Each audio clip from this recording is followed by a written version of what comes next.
See all these great faces out there this morning, so good morning. You can respond, good morning. Good morning. One more time, good morning.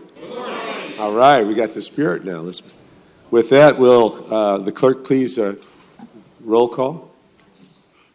Councilmember Bredefeld, Chavez, Esparza, Present. Carbasi, Here. Soria, Vice President Arias, President Caprilio. I am here, thank you very much. Next is the invocation. Mr. Singh, if you will please come forward. Would everyone stand for the invocation? And that will be followed immediately by the salute to our fantastic flag.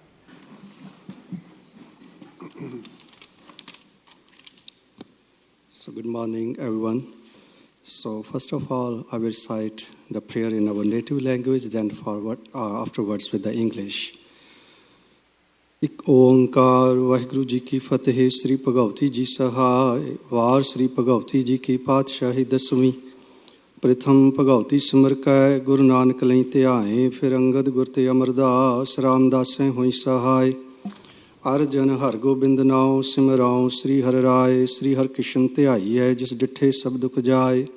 Tegh Bahadur ਸਿਮਰੈ ਘਰ ਨਾਉ ਦਇਆਵੈ ਧਾਏ। ਸਭ ਥਾਈ ਹੋਏ ਸਹਾਇ।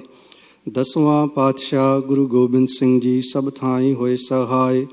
ਦਸਾਂ ਪਾਤਸ਼ਾਹੀਆਂ ਦੀ ਜੋਤ ਧੰਨ ਗੁਰੂ ਗ੍ਰੰਥ ਸਾਹਿਬ ਜੀ ਦੇ ਪਾਠ ਦੀਦਾਰ ਦਾ ਧਿਆਨ ਧਰ ਕੇ ਬੋਲੋ ਜੀ ਵਾਹਿਗੁਰੂ। ਹੇ ਨਿਮਾਣਿਆਂ ਦੇ ਮਾਣ ਨਿਤਾਣਿਆਂ ਦੇ ਤਾਣ ਨਿਉਟਿਆਂ ਦੀ ਓਟ। ਹੇ ਅਕਾਲ ਪੁਰਖ ਸੱਚੇ ਪਿਤਾ ਵਾਹਿਗੁਰੂ ਜੀਓ। ਧੰਨ ਧੰਨ ਗੁਰੂ ਗ੍ਰੰਥ ਸਾਹਿਬ ਜੀ ਮਹਾਰਾਜ।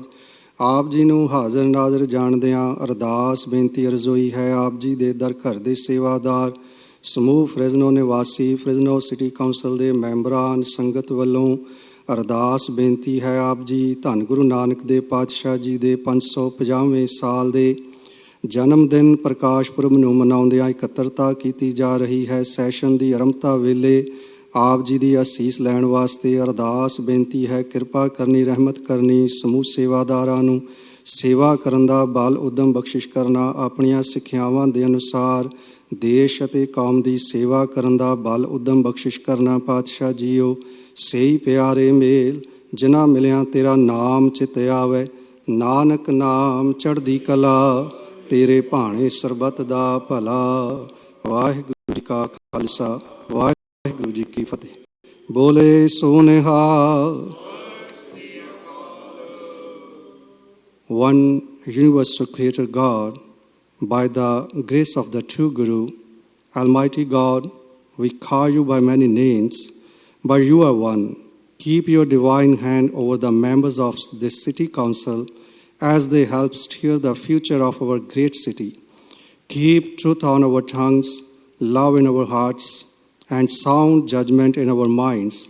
Remind us of our purpose to love and serve one another and create a more peaceful world. We ask for blessings unto all leaders as they work for the common good.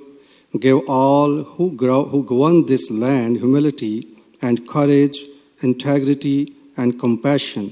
Release each one of us from ego so that we may serve selflessly. Help us remember that we belong to a one family. Recognize the entire human race as one. We ask of the Almighty to also keep watch over our nation's protectors who work tirelessly day and night to ensure our safety and our freedom. You are everywhere, all are yours. Whatever is seen, O God, is your form. My Lord, you are but one. We ask you to bless this great nation and its people. In the name of Nanak, may we find everlasting peace, love, unity, mutual respect, service, and dedication to all the humankind. With your will, Almighty God, may there be welfare for all humanity. Vaheguru Ji Ka Khalsa, Vaheguru Ji Ki Fateh. Amen. Face the flag, please. Ready? Salute. I pledge allegiance to the flag of the United States of America and to the republic for which it stands, one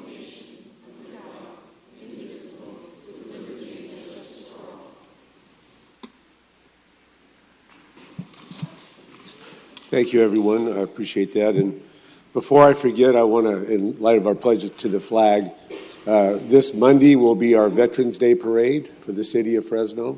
It's not only the largest parade in the state of California, it's not only the largest parade in the United States of America, it's the largest Veterans Day Parade in the world. So we'd love to have you all be there, help us celebrate, and honor those that make this day possible for us. So Monday at 10 a.m., hope to see you all there. Thank you.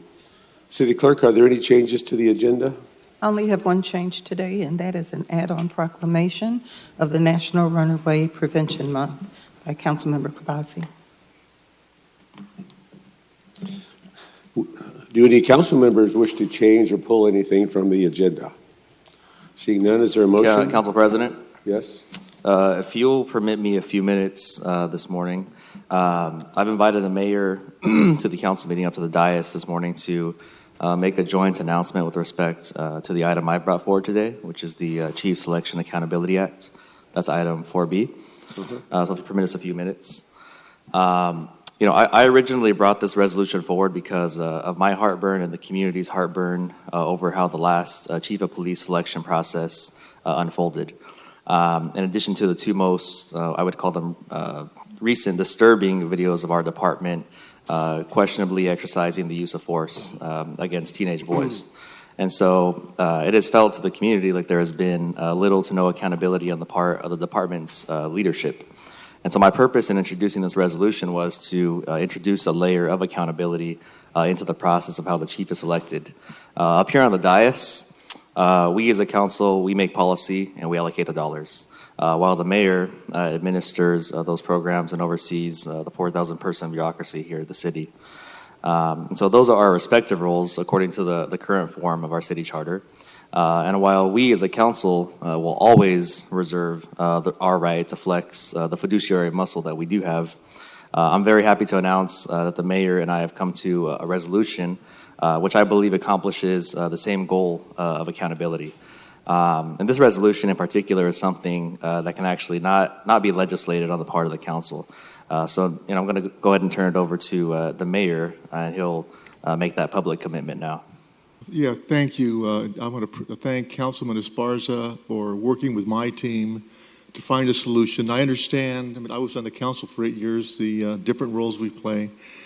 And I think it's better in this situation, it's very important who we hire as the next chief of police, that you see from the inside that like I see, I think you have a better understanding of how the process goes. And I'm hoping next year we have a process that works well.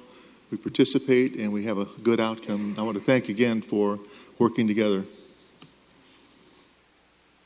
Mayor, I was going to let you provide the details, but I'm happy to provide some of the details. Okay, so what we have agreed upon is I will appoint 3 council members to serve on the 3 panels that will be involved in the second round of recruitment for the next chief. And so they'll have an opportunity to have at ground zero to be there, participate, see the candidates, and evaluate the process that I see from my end of the story.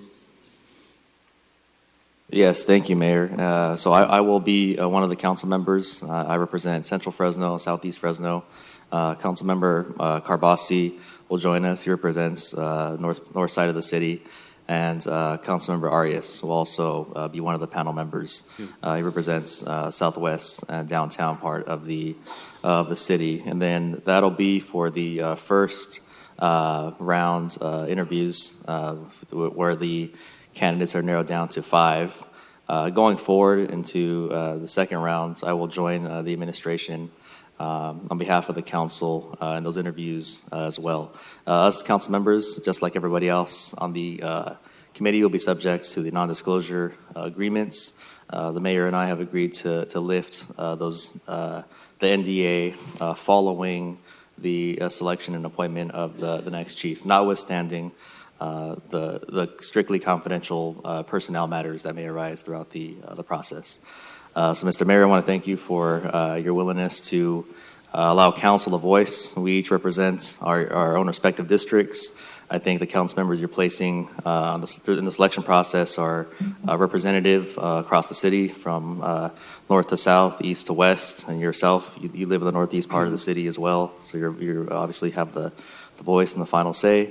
I want to thank you for taking the time to go through a rigorous community input process in the initial round. So I have here all the results, the summary of all the surveys you conducted, and you went out into each district, each policing district. And I think we have fertile ground here to select an excellent next chief of police. So I want to thank you for your time. And with that, because of this resolution, I'd like to pull item 4B off of the agenda. Thank you. Any other items to be removed from the agenda by the council? Paul? Councilmember. Paul? Yes, sir. I have to leave to another event. I want to thank our Sikhs for this great event that's coming up. I'm sorry I can't be here, but I'm with you in heart. Thank you. Thank you, Mayor. This is the agenda, folks, not the consent calendar. So is there any other? Council President, I'd like to pull item 1E and 3D from the agenda. 1E as in Edward, 3D as in dog. 1E, 3D, Yes. D as in David, 1E and 3D.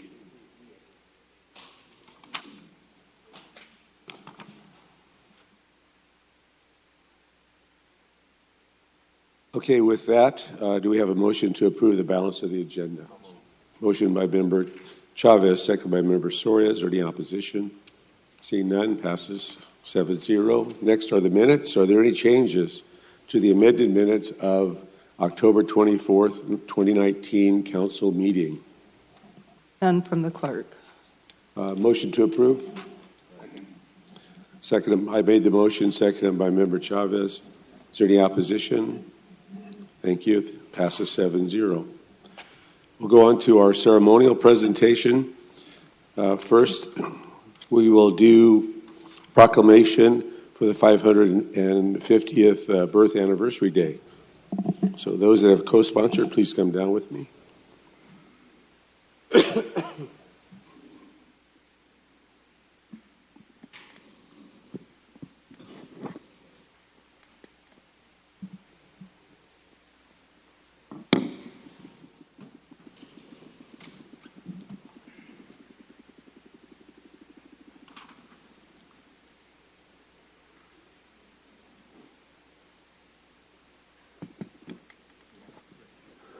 All right.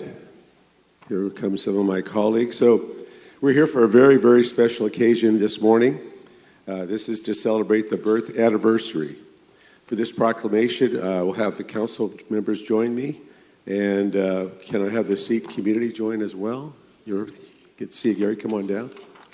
And anyone else you'd like to have join us, please come forward.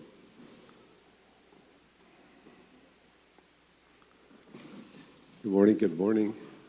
Good morning. Yes, sir. There we go. So, yes, we have a great crowd. This is fantastic. I think we should have this for every we have a huddle here, every ceremonial situation. So, Gary, would you like to tell us about the celebration, and then we'll go to reading the proclamation. Sure. Good morning, and thank you for everyone being here. This is the 550th birth anniversary of Guru Nanak, the founder of the Sikh faith. And we are so happy that our city leadership is here with us, recognizing this, as Sikhs have been in this community for a very, very long time. We thank you all for being here and appreciate your efforts. Thank you, each and every one of you. Thank you so much for being here. Yes, I echo the sentiment of my council colleague. You know, I've had the privilege of growing up here in the Valley, having many friends of the Sikh faith. What I admire very much is in your three pillars of your faith. I mean, one is of service. And I think the level of service, community service I've seen from the Sikh community here in Fresno is unparalleled. And so on behalf of the City Council, I want to thank you for the service and the effort you put forth here in Fresno. So Northwest Fresno has a rich history with the Sikh population. A lot of you are business owners, are engineers, are hard workers, and it means so much to have you here. Your community and your children add so much to this city. and we are better for you. And I'm just honored to be here to recognize the 550th birthday. And we have a lot of respect in this building for your community. Thank you. Oh, okay. This is the boss. Anyway, again, we thank you so much for everything you do for our community from the bottoms of our heart. And as Mayor Brand said earlier, from the bottom of his heart, he appreciates all that you do and would like to congratulate you on this fantastic celebration. With that, we'll read the proclamation, and I will give this to you, sir, and we can share that. So here comes the proclamation. Whereas 2019 is the 550th birthday of the first 10 gurus and founders of Sikhism, Guru Nanak and Guru Nanak's Gurpurb, which is one of the most important dates in the Sikh calendar, and it is celebrated by Sikhs worldwide. And whereas Sikh men and women have notable contributions to American society since their arrivals in the late 1880s, and whereas the city of Fresno recognizes and appreciates the rich history and shared experience of the Sikh Americans. Now, therefore, be it resolved that we, Mayor Lee Brand, Councilmember Mike Karbasi, and the Fresno City Council do hereby recognize the historical, culture, and religious significance of Sikh Americans in Guru Nanak's 550th birthday, and express respect to all Sikhs who practice their faith, and do hereby proclaim Tuesday, November 12th, to be Guru Nanak's 550th Gurpurb or birthday in the city of Fresno.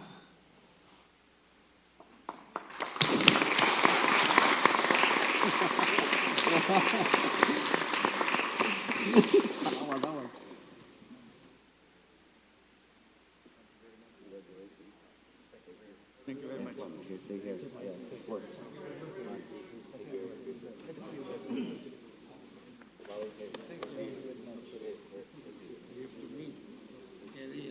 One for Facebook, guys. Oh, one for Facebook. One for Facebook.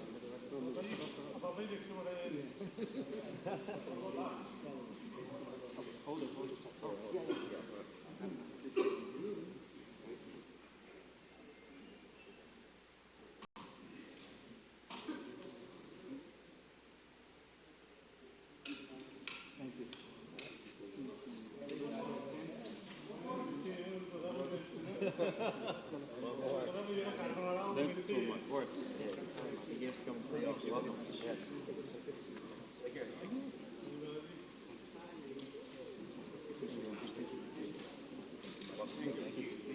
Thank you.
Okay. Thank you again. That was fantastic. That was fun. You know, I also wanted to recognize our sister city, Clovis, California.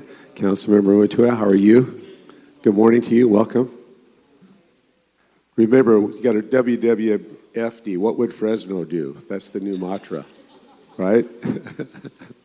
So, the next presentation here is Mid-Valley, Laura, and from IEH Labs, which is in my district, and Jason from Chauncey Park. Please join us for this presentation. Come on down. And I want to thank Mid-Valley for recognizing these businesses. Parker, all right, yeah. Baseball season's never over for Parker. He's everywhere all the time. Good to see you, brother. How are you? Good morning, everyone. Good morning, good morning, good morning. Fantastic. Right here. Come on in. Yeah. So, we have a special thanks to these people in front of me and beside me and around me. They are fantastic contributors to our society and to our culture, to our people in Fresno. And I think there's a short presentation that we will hear, and then we'll proceed with proclamations. And Vice President Arias, did you have a word or two? I just came to see Parker. So. Yeah. You are single, right? Okay. Do we have a presentation up there? Let's take a look at the screen, folks. And we're just going to scratch the surface with this, believe me. There's so much more. Recycler of the Year 2019.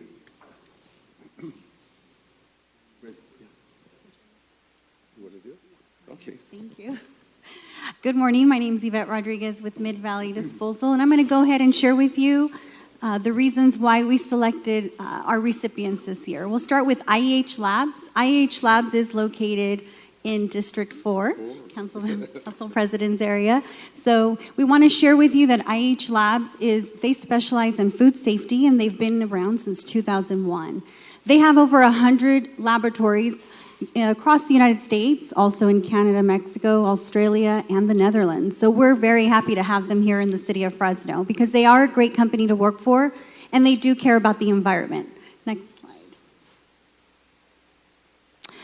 IEH Labs began diverting food waste over a year ago. As you can see here, they have the biggest organic bin that you could have for recycling food waste.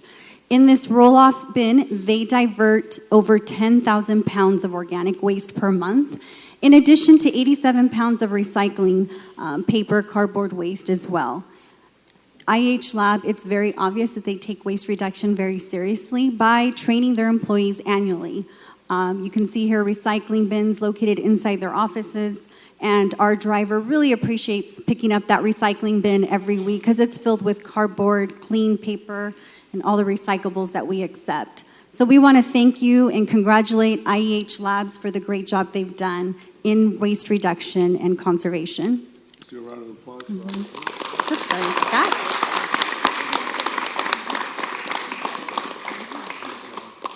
Thank you. Our next recipient of the Recycler Award is Chachansey Park. We've had many great times at Chachansey Park watching baseball games along with Parker. Chachansey Park has been around since 2002. Oh, great. Thank you, Parker. And so Chachansey Park is not only a place that we can have a great time and share with family and friends, but they also have implemented sustainability policies, which include waste reductions. You can see here in the picture, they have multiple recycling bins and food waste bins where they place green waste as well, diverting over 40,000 pounds of recyclables each month, in addition to 25,000 pounds of waste, organic waste each month as well. Some of their sustainability projects include community gardens, where they're going to be able to share with the youth the importance of agriculture in our community, as well as implementing energy conservation and replacing lighting with LED lights throughout the park. They also have donated food waste to the local Palvarello House to give to those in need. So again, we want to thank Chachansey Park for doing such a great job and being leaders in sustainability. And so congratulations to Parker and everyone at Chachansey Park for the 2019 Recycler Award. Thank you. All right, those are fantastic. I'd love to have one of those from my office, as a matter of fact. We recycle here all the time. If you look around, there's recycle bins everywhere. And we try to do our part, as all of you do your parts, to sustain our community. So thank you all for being here. Fantastic to do this. And let's do it again next year and keep the momentum going. Did you want to say anything, Miguel? You're a man of many words, I know that. Thank you for the Churros Grizzlies. They're very good. Keep it going. Anybody like to say a word or two? Thank you very much, Oh, There you go. sorry. Thank you very much, Mid-Valley, for recognizing IEH Labs. And the Grizzlies would also like to thank Mid-Valley Disposal. I think it's a wonderful partnership that, the programs that were shared today would not be possible without some guidance from you guys. And so thank you for the partnership. It means a lot to us. Thank you. And we'll read that proclamation. Whereas each year, Mid-Valley Disposal recognizes a local business that is making a difference in our environment by reducing waste, recycling, and conserving resources in communities. And whereas founded in 2001, IEH Labs has been preventing and responding effectively to foodborne outbreaks, meet industry needs, and move the field of food safely forward. And whereas IEH Labs has implemented a company-wide recycling program and developed educational efforts on how to properly recycle through bilingual flyers and presentation. And whereas IEH Labs is now able to divert over 8,700 pounds of recyclable and 10,500 pounds of organic waste from landfills each month. And whereas these incredible efforts to help reduce waste and improve the health and well-being of our environment has resulted in IEH Labs being recognized as the 2019 Recycler of the Year by Mid-Valley Disposal. Now, therefore, be it resolved that we, Mayor Lee Brand, and the Fresno City Council members do hereby proclaim Thursday, November the 7th to be IEH Laboratories and Consulting Group Day in the city of Fresno.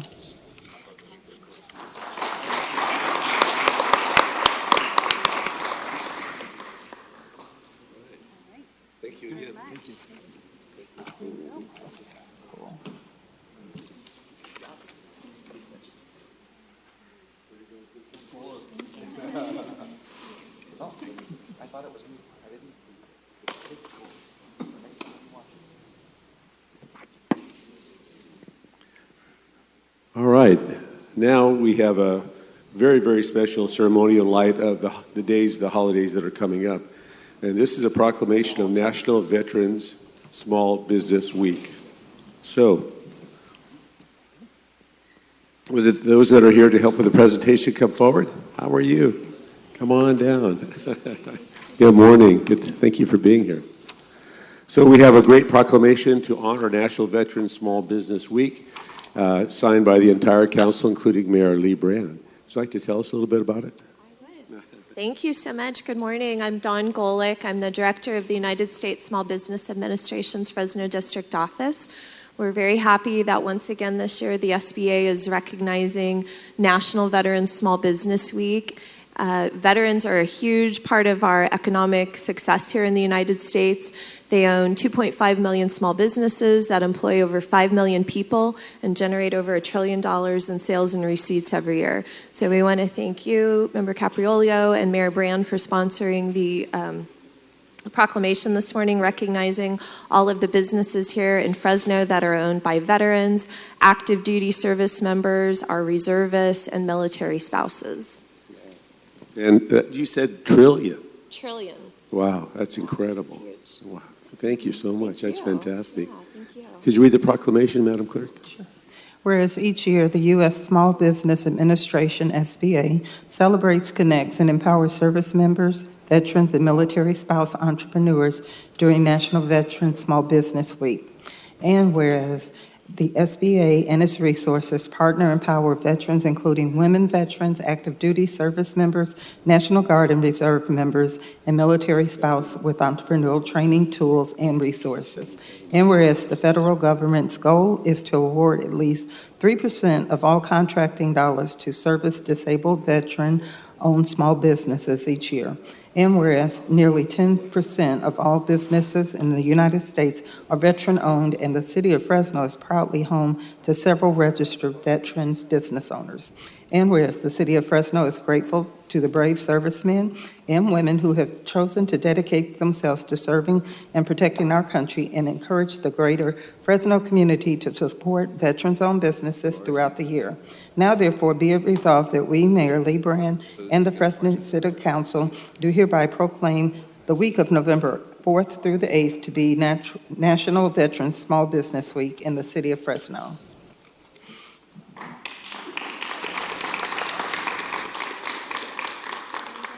Congratulations again. Appreciate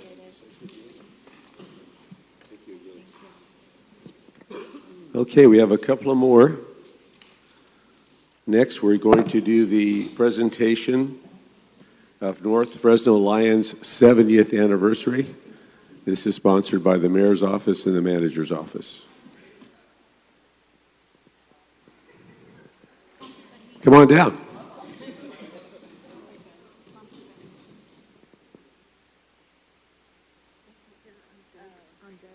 Well, no worries. Anyway, come on, gather around, folks. This is an exciting day, huh? I love the vests. Lions forever, huh? Come on in.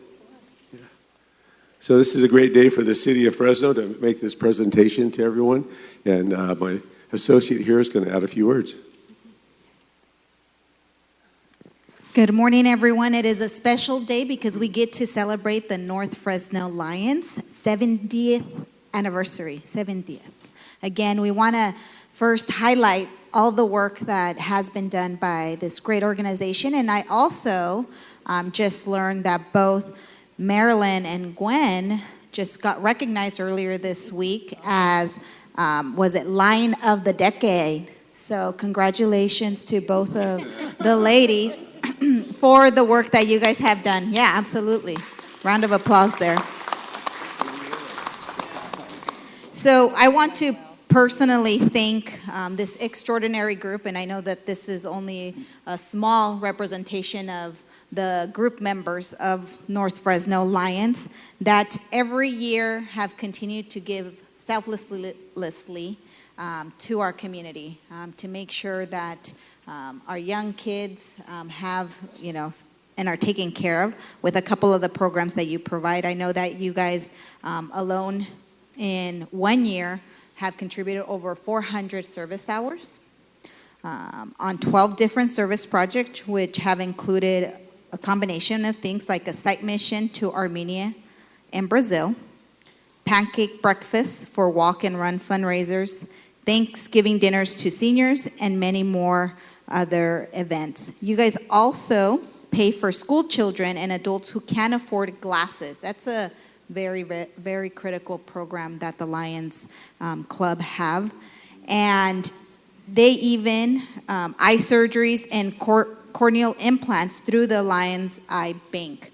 Again, very critical work that you guys do. I know that you guys change the lives of not only young people to have the ability to see and just read. I think sometimes when young children are attempting to read and they can't see, that can impact their reading ability. And so I want to thank you guys for the great work that you all do, and very deserved recognition. So I want to thank all of you for being here.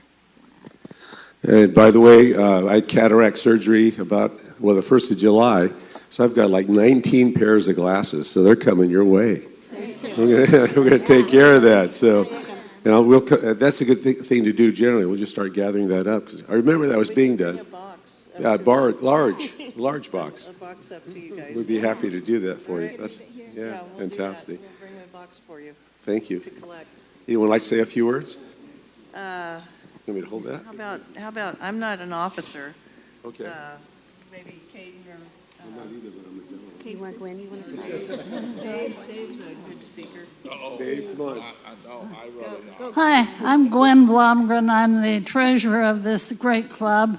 Somebody in here accused us of being rowdy this morning, and he doesn't know the half of it. You should be to our meetings. One of the programs we do that we're really proud of is the Cases for Kids. And Caden invented that when she saw foster children being moved with all of their stuff in garbage bags. And so she set up this program where we recycle used suitcases and backpacks and things like that for the children, so that when they're moved suddenly from their homes, they have something they can put their clothes in other than garbage bags. So we're really proud of that. Thank you, Caden, for that. We've been doing the used eyeglasses for many, many, many years, and I think we had over 1,000 eyeglasses this year that have been taken to other countries. We can't do them in this country because we have unions out there that don't want us giving away free eyeglasses. But other countries we do take them to, and we have a member of our club who is a former eyeglasses guy, and he goes over and takes the glasses, fits them, and things like that. We also have a program of eye surgery for people that is paid for by Lions Club. We have hearing aid program that can give hearing aids to people who can't afford them. And as any of you know, like I do, that they're very expensive otherwise. The only thing that they have to do is when they don't need them anymore, they're asked to return them so we can recycle and keep using them again. So have I forgotten anything, gang? Thank you very much for coming. I guess I'm going to clean my garage out because I have some luggage in my garage too. So I'll pull that out and bring it down here. We'll start. Anyone listening that has luggage or backpacks that you're not using, this is the place to keep it going. Fantastic. I appreciate that. With that, we'll read the proclamation. Whereas the North Fresno Lions Club was chartered on November 3rd, 1949, marking this year as the club's 70th anniversary. The North Fresno Lions Club is dedicated to giving sight, serving the youth, awarding grants, aiding during disasters, and promoting civic and community engagement. And whereas the North Fresno Lions embrace the mission given to the Lions internationally by Helen Keller to serve as Knights for the Blind by collecting 10,000 plus used glasses. They provide children and adults with paid exams, eyeglasses, and even sponsor needed eye surgeries and corneal implants. And whereas from 2018 to 2019 alone, the North Fresno Lions dedicated over 400 service hours on 12 different service projects. Now, therefore, be it resolved that the City of Fresno's Mayor and City Council does hereby proclaim November 7, 2019 to be the North Fresno Lions Club Day and 70th Anniversary Day in the City of Fresno.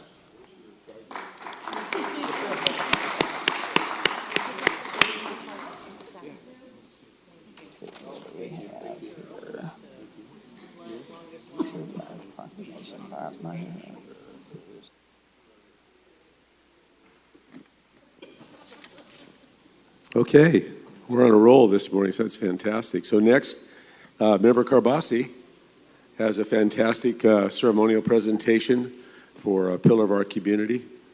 Member Carbasi. Okay. So while I was walking door to door, I met a lot of incredible people in District 2. One of them that was really awesome, it turns out we have a world champion for the entire world living right here in Northwest Fresno, and that is Bob Myers. Would you come up, please? But he also goes by the name Marshall Cooper. Marshall Cooper, not only is he a loyal resident of District 2, he and his wife are fast draw shooters. It's a sport. They use blanks, just so you know. I've tried it myself. He took me out there, and he didn't have a left-handed holster because I'm a lefty. So I shot right-handed. I did pretty good for right-handed, yeah. Not bad at all. Right. So he is the world champion at Cowboy Fast Draw, founder of the Sierra Gunhawks Club, and you know, one thing he kept emphasizing with me as we were doing fast draw shooting is the importance of safety. And our goal is to be able to introduce more folks to the sport of fast draw shooting, the history of it, and it's a lot of fun. It's like an interactive arcade. So you want to talk about some of your experiences? Okay.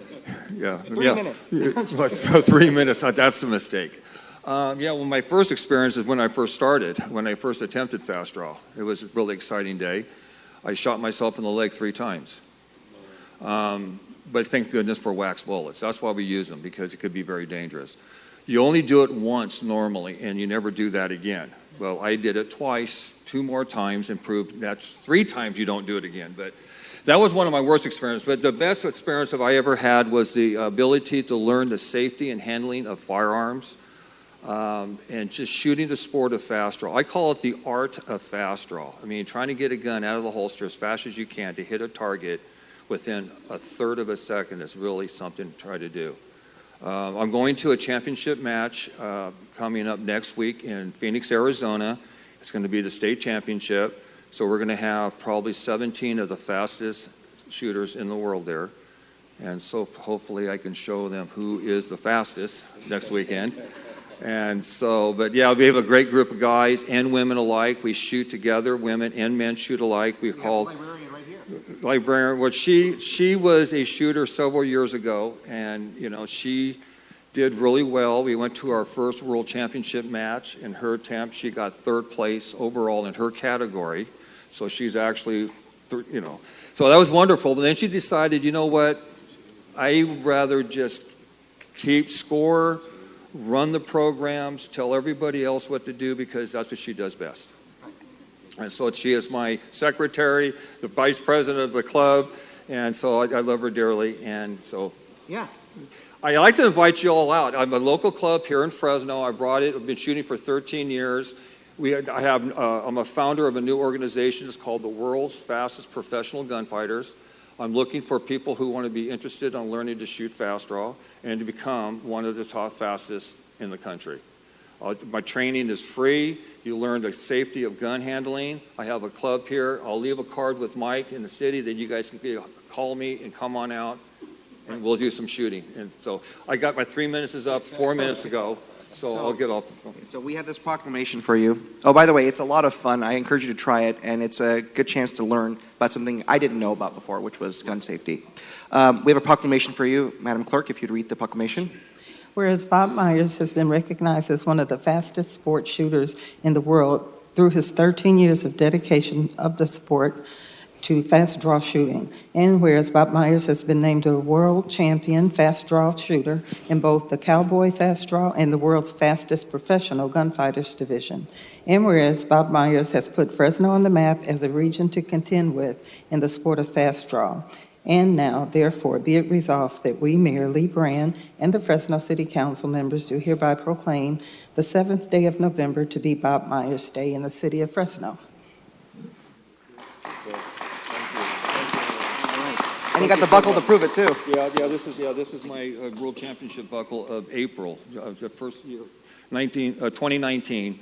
I won in our new organization. It's only been around for 4 years, and I won the world title. We call it the Masters. And he's from Fresno. And I'm from Fresno, right? Yeah. Thank Born you. and raised right here. Thanks for representing, and Clint Eastwood, look out. I hope I get some phone calls. There's a new sheriff in town right here. Look out, Clint. Move along. Thank you. I should have worn my badge, but Thanks, Marshall. Thank you so much. Thank you so much. It means a lot you're here. Thank you so much. All right. Thank you. Yeah. Thank you. Thank you all. Good luck. Thank you. That's the last one. Okay. We'll get a gun on you. I'm dangerous. That offer might not be well, but I'd love to do it. We could compete against each other. That'd be fun. I don't know if I can beat you. No, you I can't. haven't done it yet. I'm old. You're You're young. fast. No. You're fast. Well, we'll have to see. Okay. We'll invite Clint to be the judge. There you go. All right. So next is the proclamation sponsored by my good friend Mike Carbasi right here. It's the proclamation of National Runaway Prevention Month in the city of Fresno. Please join us. Yeah. So I talked about my last proclamation, being exposed to something I'm not familiar with. Growing up in the suburbs, I didn't have much experience with guns and gun safety. Well, we have a big issue in our community that we don't really talk about a whole lot, and it's about our children. We have a lot of children coming in today. Welcome. A lot of children that will end up, for several reasons, becoming runaways. In 2018, we had 3,600 missing person cases. In Fresno, 943 cases were because of some form of child abuse. Kids get kicked out of their home, and we have some people here today that are real champions that work with those children to get them back into their homes, back into safe environments. And there's a lot of other reasons why children end up homeless. Some of the students, like I said, some of the kids are expelled from home. They're in the foster care system. They have trouble accessing adequate medical and mental health services. Some runaways even end up victims of human trafficking. I'm very grateful to the resources we have here. Our Economic Opportunities Commission. It's existed in Fresno since 1965. They give people the skills for things like financial independence, healthcare, job readiness, and so much more. But when you don't have that support structure, there is a family out there, and the folks right here, I'm going to have them introduce themselves. They're going to tell you a little bit about what they do. And I'm grateful also to the National Runaway Safe Line. This is a number that's really important. 1-800-RUNAWAY, RUNAWAY. If you're ever faced with some sort of issue and you need help, that is staffed 24 hours a day. Reach out and they will connect you with someone who's going to be there for you. Thank you. Good morning. Good morning, City Council. My name is Latasha Moran, Outreach Coordinator for Sanctuary and Support Services administered by Fresno EOC. With me here today is Jennifer Cruz, the LGBTQ Program Manager, Sarah Johnston, the Central Valley Against Human Trafficking Program Manager, and Tanya Tatum, our Shelter Coordinator. We want to thank you for joining us in National Runaway Safe Line for recognizing November as National Runaway Prevention Month. As you heard, Fresno EOC has operated the Sanctuary and Youth Shelter since 1992, providing at-risk, runaway, and homeless youth emergency shelter and supportive services. Because of Fresno EOC is always finding ways to fill gaps and provide comprehensive services for our clients, when the Transitional Living Center closed in 2017, the agency was fortunate to have received funding to open an emergency shelter for youth adults through the age of 24. In 2018, California Department of Justice reported that 3,700 youth ran away from home in Fresno County. Youth in crisis can access our program through either our outreach efforts and any Safe Place site. Safe Place is a national program that brings together local businesses that provide immediate help and safety to youth facing abuse, neglect, bullying, or other crisis situations. Fresno EOC has administered the Safe Place project in this community since 1997. Today, there are over 300 Safe Place sites, which include site-based locations like Walmart, Boys and Girls Club, and a mobile site like Clovis Transit and the Fresno Area Express. Tonight, we will be dedicating our Sanctuary LGBTQ Resource Center in downtown Fresno as our newest Safe Place site and having the community join us in an art hop to help paint a picture to be displayed in our resource center. Please come out and join us. With your continued support of Sanctuary and Support Services, we will continue to help youth and young adults through our various projects and services. Thank you guys so much.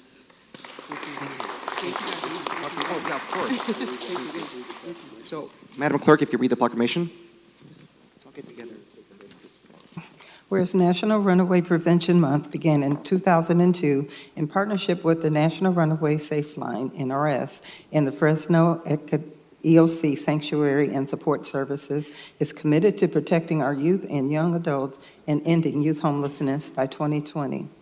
Whereas in 2018, the Fresno Police Department reported that they had 3,681 missing person cases and 943 cases from some form of alleged child abuse.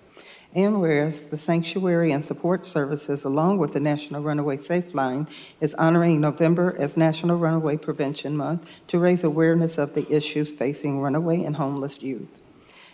Now, therefore, be it resolved that Mayor Lee Brand and the Fresno City Council members do hereby recognize the month of November 2019 as National Runaway Prevention Month in the city of Fresno.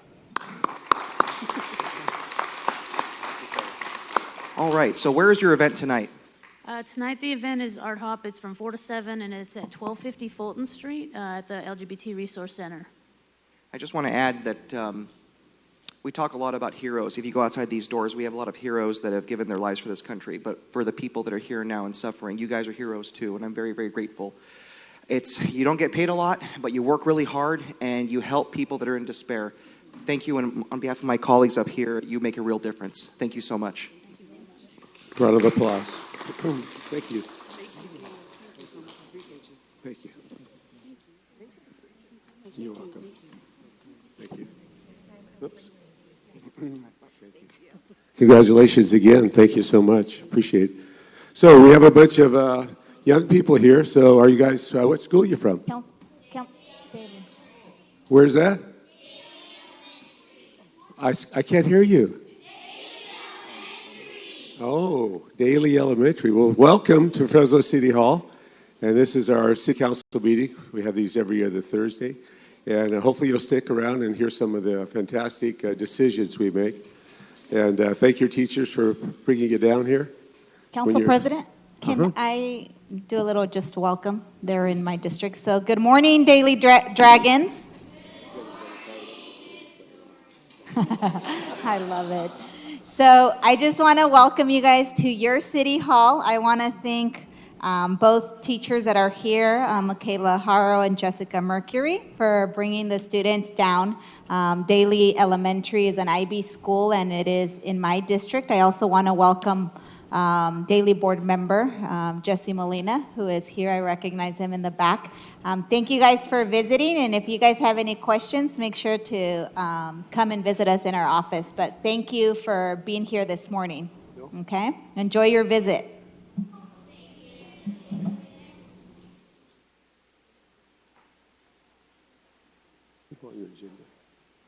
All right, thank you. Nope. Oh, there it is. Thank you. Okay, what a great morning. So much ceremonials and so much recognition for everyone in our community and the great things they do for us. So we have approved the minutes. Now we're going to go to council member reports and comments. Let me turn this on. First up is member Arias, followed by member Carbasi. Oh, okay. Member Carbasi. Good morning. So it's been a busy few weeks. To the residents living by Orchid Park in Northwest Fresno, I want you to know that we have had meetings with our parks director and city manager's office, and they've been really helpful in alleviating the parking issue that we have. We actually have moved the Biddy Soccer League to another park, and we're working on a permanent solution to the parking situation because we're very sensitive to the fact that we need our residents to be able to use their bike lanes, and we don't want people parking on property and kicking up dust in the air, and we are concerned about your quality of life here in the city of Fresno. And I want to thank the city managers. Well, she's not here. I want to thank you, Jim, for your cooperation on this issue. We've made some progress so far. Thank you. My first neighborhood meeting will be at Faulkner Elementary. As a Malik Mustang, it's really difficult for me to admit I'm going to go to Faulkner, but that's just the way it goes. It's going to be November 12th from 5:30 to 7 p.m. We welcome the residents to attend. We're going to talk about a lot of important issues. Our police captain, Captain Farah, will be there along with Scott Mosier. And talking about Scott Mosier, I have some terrific news, and this is a very, very big one for Northwest Fresno and of course, council members 1 and 3 as well, and for the entire West area community. Veterans Boulevard is fully funded. This is a $130+ million project. If you go out there and look at the signs, it says completion date 2019. Well, they're not going to meet that mark, but because we needed to be fully funded. And we have, through our Public Works Department and under the leadership of Scott Mosier, Shelby McNabb, who is our grant writer and got the BUILD grant, and this is such a big deal. Shelby's in her office, and she's applying for a million different things, and she's really busy, but she got this one. And I want to thank our congressional delegation, Tony Boren with COG, my predecessor, Steve Brandow, and Andreas Borges, and Brian Calhoun. This was an issue for them. It's been a long time coming. Mayor Lee Brand, Phil Larson, and Brian Pacheco. And I know I'm missing a lot of people, and especially the people in our business community. They call it Forgotten Fresno. This is going to really ensure, along with more infrastructure in that area, that that portion of town is going to be forgotten no more, and they'll be a big part of this city. And that's all I have. Thank you. Member Soria. Thank you, Council President. I have just a brief presentation on the issue of illegal dumping, in particular as it relates to District 1 that I wanted to bring to the attention of the city manager, the administration, also see if you guys are experiencing the same issue, and then also so the public is aware of what is happening. So over the course of this year, we've received a number of calls. The first slide represents all the illegal dumping reported in District 1 this year. If you go on to the next slide, majority of the illegal dumping that is happening in District 1 are in alleyways and streets. As you guys can see, the 2 bars, the highest in terms of the folks that have reported it directly to our office. And so this has been an issue that has been, at least since I've been on the council, problematic for a number of my residents. We get a number of complaints all the time, but it became more apparent in the last couple weeks because we are going through Operation Cleanup. I know that there's a number of benefits that come from Operation Cleanup, but this council in the past has also brought up the issues that come up from pretty regularly with Operation Cleanup, and I know that we've discussed other ways to improve the process and our cleanup out in the neighborhoods. What we've seen, at least in the last couple weeks in my office, and it is, again, very common and it happens every year, but really our city residents and businesses are being impacted by blight and nuisance. There's also tremendous concerns when it comes to safety because it does reduce walkability and auto visualization, especially west of the 99 in these areas that haven't been fortunate enough to get the infrastructural investments that they deserve when it comes to sidewalks, lighting. We still have a lot of neighborhoods in the west area that have those issues. And also we're seeing that it attracts trash scavengers. So in particular, one of the issues that I wanted to highlight, and I want to put some pictures up because this was reported to our office many weeks ago, and it sat for quite some time like this. It began to the trash pile up west of the 99 on Marks, Dakota to Weber, and it got pretty bad. So we contacted DPU. And so now it doesn't look like this. I do want to thank DPU, the director for Jerry, for taking care of it. You can go to the next couple slides. So this is what it looked like yesterday after it got picked up. However, we got tons of complaints, and there was an issue with deciding whether this garbage was going to get cleaned up because it was in the frontage of a business. Well, the business owner did not do the dumping. The illegal dumping was created and done by other individuals in the community that, because they saw that Operation Cleanup was going through that neighborhood where there is residents, it began to creep in front of the small business owner. So for weeks, he was very frustrated. My office was very frustrated.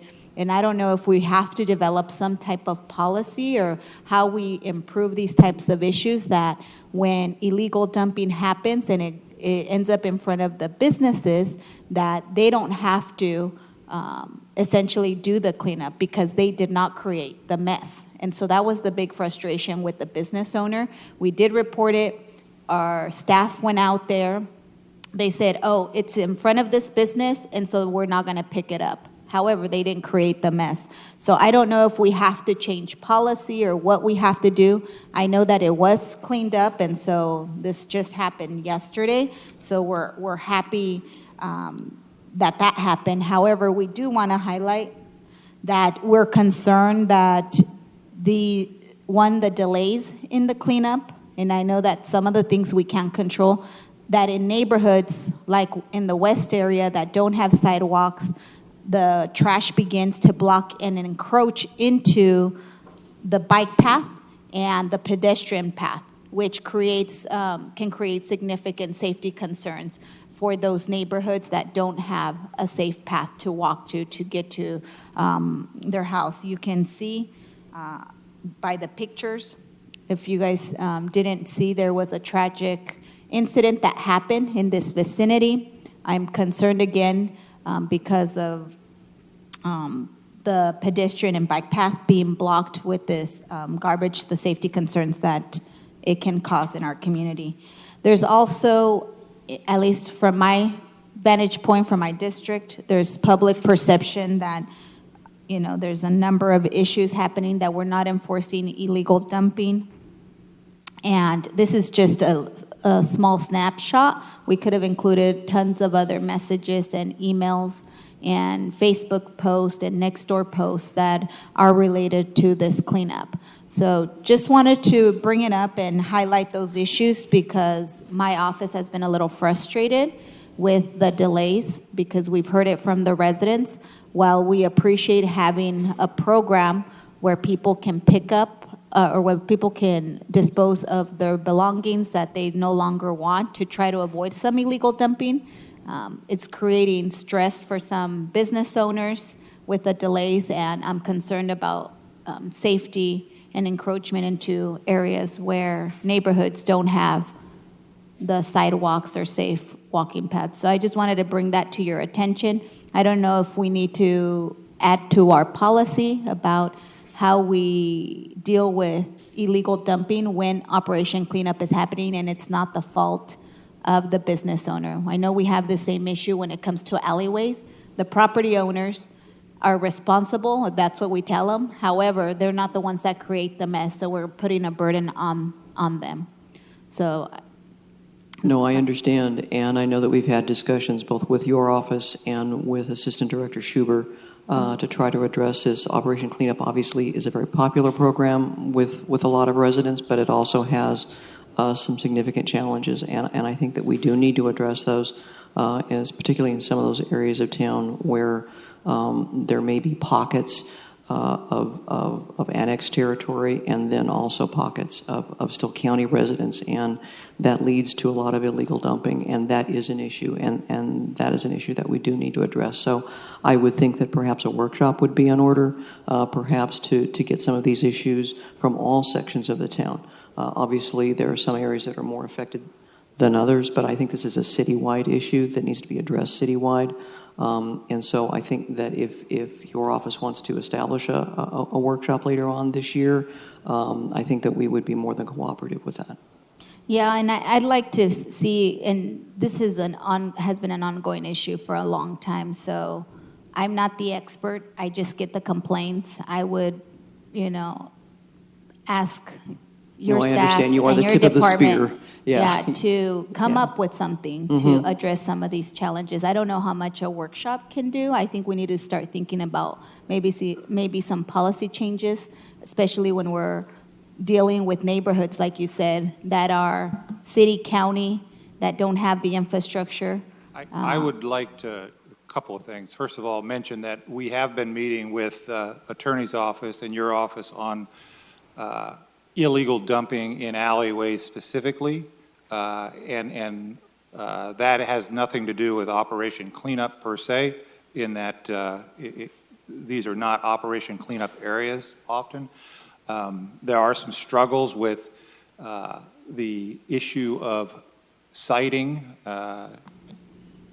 Who do you cite unless you catch them doing the illegal dumping?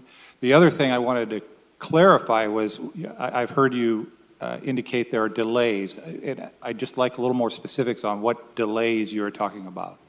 In the cleanup and cleaning up, so it was projected that by a certain date the trucks would be going through the neighborhood to clean up, and, it stayed longer than what was anticipated. But perhaps I can explain that a little bit. And Jerry, if you come up here to help me out. In talking to Jerry, he indicated that we post when we're going to have that clean up the window, and people start putting stuff in the street early. So that becomes problematic. The illegal dumping also contributes to it in that now the volume, because of the illegal dumping, is significantly more than would be expected, which then delays our cleanup. We have a limited staff to do that. So I just want to clarify that the delay we're talking about isn't necessarily the delay in the department's work that they control. It's delays caused by the illegal dumping. That's correct. Assistant Director Jerry Schuber, Department of Public Utilities. We currently are working overtime every day as well as weekends to try to catch up with the material, but as Assistant City Manager Shad has mentioned, the material that is coming in from the surrounding county areas and this area west of 99 has impacted the area dramatically. And so just last night I was there until after 5 waiting on trucks that started before 5. And these trucks will normally haul about 6 compacted loads of material. They're pulling in 9 and doing the best they can to get as much material as possible. And it's just sometimes it doesn't even make a dent because there is so much material. And as they're pulling it, people are bringing more in. So while we're gone, they're bringing more in. And so we're doing the best we can to get on top of it. We're going to continue to work weekends, and we're working into the evenings to try to get it caught up. And I appreciate that. I am appreciative of the staff that is out there doing the work, but this is a reoccurring thing every year. I know that we have had previous conversations about like convenience centers or something like that to help. And I think with- we're open to that. I don't know if the constituents will be, in lieu of the cleanup in front of their house. In discussions I've had with your staff, the attorney's office, Jerry, all solutions lead back to needing more resource, whether that be resource to enforce, resource to clean up. If we are going to be cleaning up property that is not city property, that's resource. So I think what we'll find is that it's a money situation. And I get that. I know that we had the conversation about the dumping in front of the business, but it wasn't the business owner that created the dumping. And so why should he be burdened by having to clean up when we're the ones that kind of caused that? Because of our Operation Cleanup, now people feel like they can go and dump in that part of town and in front of the business where it doesn't have the sidewalk. And so that's where I'm concerned. My thought is the person that caused that was the illegal dumper. The city is providing a service. If we start taking responsibility for everybody that's doing something illegal, that becomes problematic. And I don't disagree with the enforcement So piece. if we are going to clean up private property, it will cost more money. But in this situation, Jim, you have to understand that the Operation Cleanup was the cause of the illegal dumping in front of the business because it's The happening. Operation So Cleanup contributed to illegal dumping. it did in And front of the so, business. Another solution would be just not to do Operation Cleanup, and likely there would still be illegal dumping. Not maybe to the extent. Perhaps not. So So sounds I'm like- just saying there's a lot of residents that are frustrated, and I get it. It's a reoccurring issue. We should be creative about it. If there's a need for resources, as you're saying, more then than happy to work with your office to we should look at those be- creative solutions. we should be looking at budgetary also and having this discussion during budget. I'm just expressing the frustration so everyone knows. I don't know if my colleagues have been receiving those, but I know in my office, people have been I'm getting those calls. I know. So, and that's the other thing. The other thing that Councilmember Arias mentioned months ago was that apartment dwellers don't have the ability to do, so they illegally dump because they are privatized. So we need to come back, and we talked about this, creating a program so that these apartment dwellers also have the ability to contribute in some way, or, have a system in place to also hopefully minimize some of the illegal dumping. It continues to roll back to how do we fund it?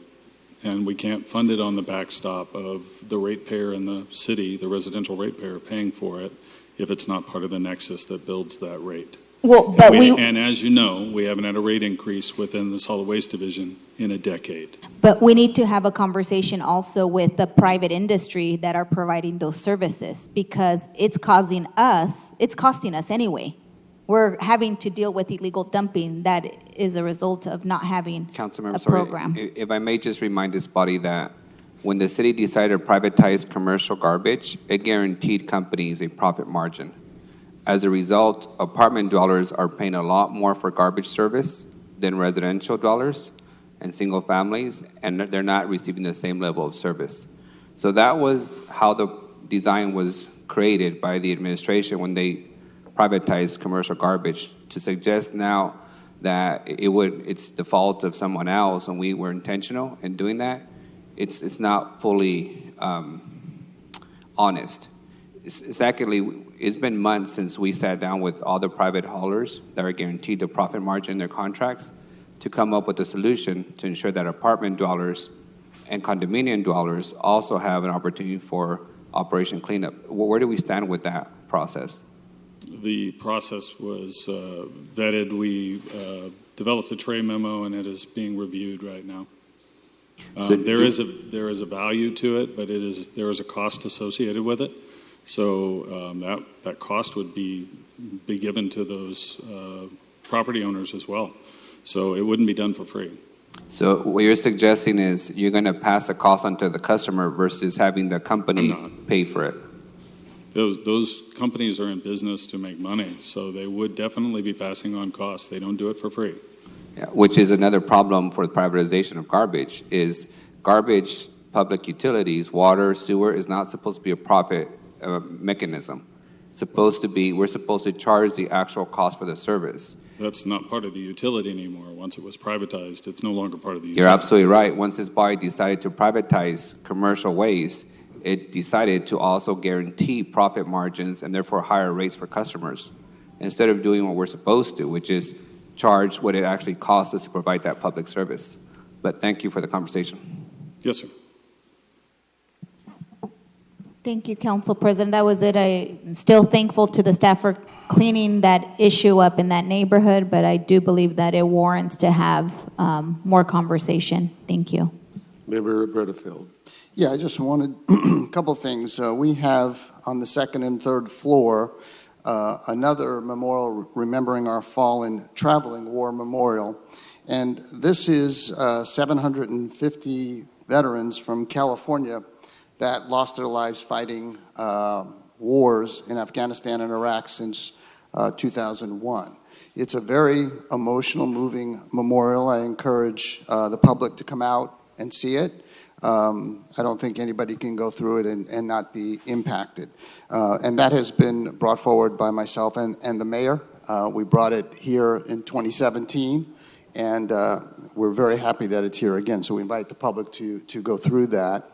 Also want to, again, remind people of the Fresno Veterans Memorial unveiling tomorrow right outside City Hall at 10 a.m. It's going to be a phenomenal, memorable event with a flyover and a 21-gun salute. And those of you who know Valerie Salcido, she's a fantastic singer. Will be singing the national anthem and God Bless America, as well as many other tributes to 464 City of Fresno residents who gave the ultimate sacrifice. And I want to thank the mayor. I want to thank the city council for their support in making this a reality. Without your support, it wouldn't have happened. And so I encourage the public to come out for that tomorrow at 10 a.m. Lastly, I want to address something about the GAP. 20 years ago, we gave the GAP 200 acres for $2. And they don't like the word gave, but the fact is we did give it to them. And we gave it to them for their distribution center in the hopes that they would create hundreds of jobs and as a multiplier effect, essentially thousands. And that has happened.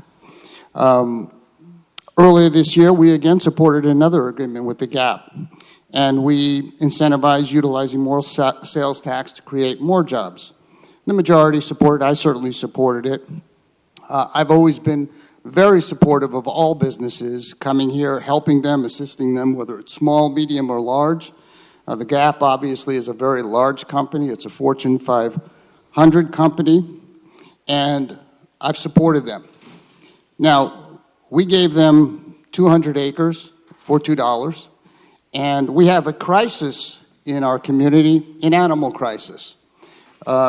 Within the next year, we need to build a no-kill animal shelter. Our contract with the SPCA is coming to an end, and we need to build that facility, and we need to do it in a hurry.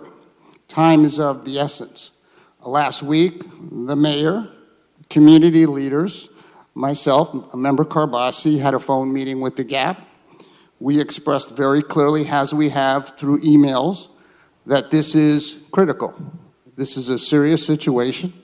We have a responsibility to build that shelter, and time is critical. They said they had 3 questions. They wanted them answered. It's my understanding the Chief of Staff answered those questions this week. We're supposed to have another meeting with them on the phone. That has not been set up. My understanding is that those answers led to more questions being asked, which for me is completely unacceptable. Now, I've been I've defended the GAP, but I think, in all honesty, what we're seeing is corporate greed, and I find it completely unacceptable and intolerable. We talk of helping animals, they talk of helping us, but their actions don't match their words. Now, it's my expectation, and I think it's the expectation of most of us here, that the GAP will step up for our citizens and the thousands of animals we're trying to rescue, shelter, and get adopted. Now, I have also found out that the GAP has been appealing their property taxes for many years. Recently, one parcel that was valued at $43 million, they wanted it to go down to $21 million. Another one valued at $57, they wanted to move it down to $29 million. That's fine that they can do that, but for us, it is more than their dollars. It's about them stepping up and not exhibiting the kind of corporate greed that they often get criticized for. And I will tell you something else. A local journalist, editor, sent me an email, and it says this, and I quote, "If the GAP doesn't come through, I will write a column alerting the New York Times, the LA Times, the Washington Post, CNN, and MSNBC to how corporate greed is rampant in the headquarters of the world's third largest clothing retailer. It will begin, quote, 'Dear assignment editor, do I have a story for you?' End quote. I can assure you that if the GAP doesn't step up, I will be on their land with animal advocates protesting the GAP and ensuring that they do the right thing and step up for the city, the citizens, and the animals. The GAP needs to be a good corporate partner, not just in mouthing words, but in deeds. This city has been good to the GAP for 20 years. 20 years. We've never had to ask of the GAP. And so it is time to put aside their greed and demonstrate gratitude to our city and compassion for the animals in need. Nothing else other than them giving us the 6 to 10 acres we've requested, 6 to 10 acres out of 200 that they were given 20 years ago. They have not used anywhere near the amount of acres we gave them. So I'm calling on them to stop with questions and step up. And if they don't, we're prepared to respond. I hope it doesn't come to that. I hope they work with us as we've worked with them for 20 years. But we have an animal crisis. We take it very seriously up here. We have to get this done. It's about a no-kill shelter.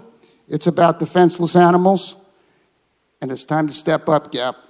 Thank you. Just want the record to reflect that I completely concur with Councilmember Bredefield.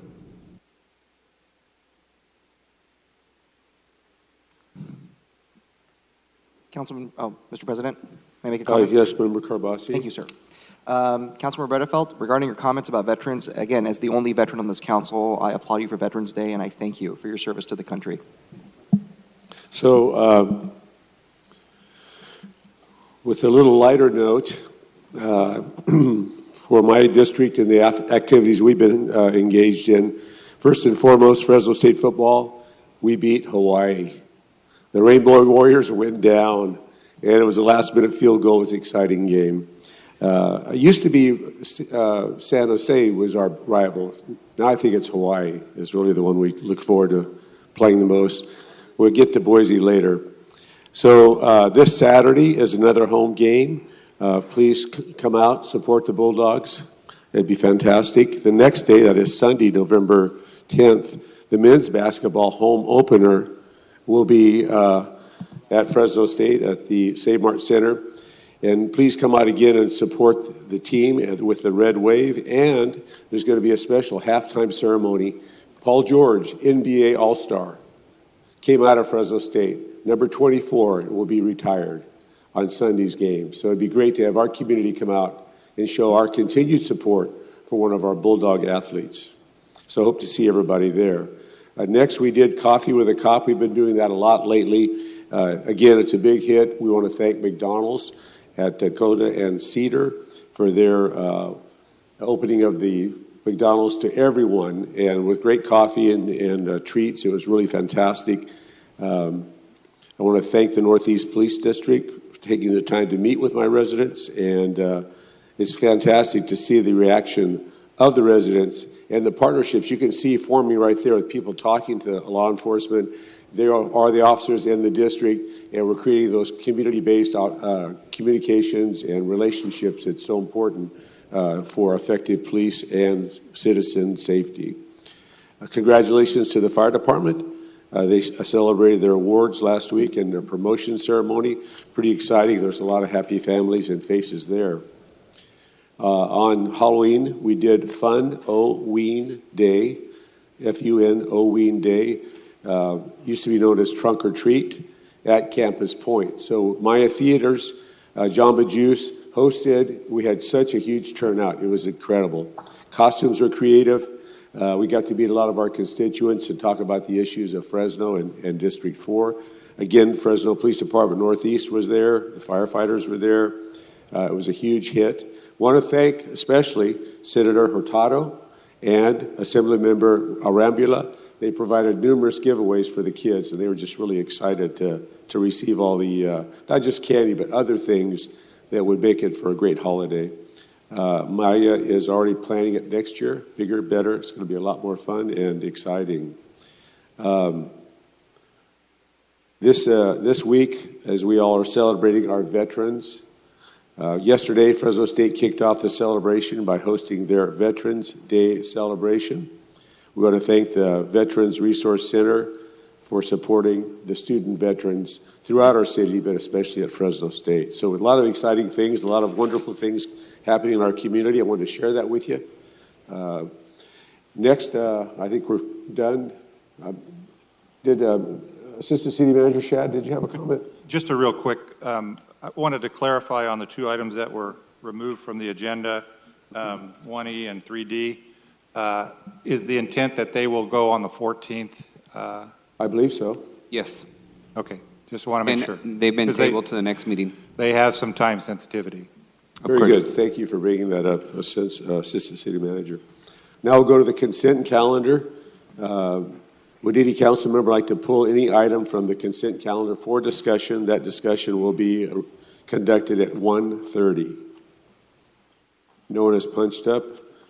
Would any member of the public like to come forward and comment on any item on the consent calendar? Seeing none. Back here, motion by Member Chavez. I'll second it. Is there any opposition? Passes 7-0. Thank you. Next, we'll go to our 10 o'clock scheduled matters. First up is a hearing regarding a special tax and facilities District number 11. This is sponsored by Public Works. This is in my district, so I'll be making a motion. Good morning, Council President Capriolio and members of the council. I'm Andrew Benelli with the Public Works Department, here with a public hearing for Community Facilities District. This is in Council District number 4. This is a project being developed by DeYoung Properties. They have requested that they be included, annexed into CFD number 11. The annual assessment for each home will be $468, and staff recommends your approval after a public hearing. Thank you very much. We'll open that up to the public. Anyone wish to discuss this item, please come up. You'll have 3 minutes after you give us your name and address. Seeing none, I made a motion to approve, seconded by Member Chavez. Is there any opposition? Passes 7-0. 6-0. Thank you. Member Carbassi absent. Next is a hearing again on a special tax. This is in District 5, sponsored by Public Works. Thank you, Andrew Benelli again from Public Works. This is an annexation to Community Facilities District number 11. This has been requested by Bonadelli Homes for a tract that they're building in Council District 5. The annual assessment for each home will be $123.50. Staff is recommending your approval after a public hearing. Thank you. With that in mind, we'll open it up to the community. Is there anyone here that wishes to come forward and discuss this item? Please do so. Seeing none, we'll bring it up here. Motion by Member Chavez, I'll second it. Any opposition? Passes 7-0. Thank you. Let's go to City Council item 4C. It's been requested that I bring that forward now for introduction. It's a bill to approve an ordinance for the City of Fresno regarding confidentiality, sponsored by members Carbasi, Bredefield, and the Mayor's Office. Member Carbasi, like to kick it off? Thank you, Mr. President. So what I love about democracy is you can suggest something and you can get public input and make it even better. We suggested a bill, we got a lot of great input from the community, and we've improved that bill to hold our elected officials accountable and protect taxpayers. So we have an open meeting law that we are all bound to follow, the Brown Act. It's a great, a piece of legislation that requires us to make sure the public is always included in the process. But there are current issues that we are required as council members to discuss in a confidential environment with our city attorney. Sensitive matters. In the federal government, you have classified information. Here we have confidential information. Give you an example. We have litigation. And I'll read you something from the League of Cities. The Brown Act expressly authorizes closed sessions to discuss what is considered pending litigation. The essential thing to know is that a closed session can be held by the body to confer with or receive advice from the legal counsel, when an open discussion would prejudice the position of the local agency in litigation in which the agency is or could become a party. Other issues are real estate negotiations or public employment issues, to consider the appointment, employment, evaluation, and performance, discipline, or dismissal of a public employee, or to hear complaints or charges brought against that employee. And for their privacy, those things remain confidential. Furthermore, we have labor negotiations, and the Brown Act allows closed session for some aspects of labor negotiations. Also, licensed applicants with criminal records. Public security. Legislative bodies may meet in closed session to discuss matters posing a threat to the security of public buildings, essential public services, including water, sewer, gas, or electric service, or to the public's right of access to public services or facilities over which the legislative body has jurisdiction. So you see, there are certain things that we have to be able to discuss in confidence, but everything is posted beforehand, and any votes or decisions are disclosed afterwards, so the public is included in that process. What we are trying to do with this bill, and this is from the executive summary, is that dissemination of confidential closed session attorney-client privilege to unauthorized persons can be damaging to the city's legal and financial interests. Without this ordinance, there may be no effective means of enforcement. This ordinance prohibits disclosures of clearly marked confidential closed session attorney-client privilege records to unauthorized persons.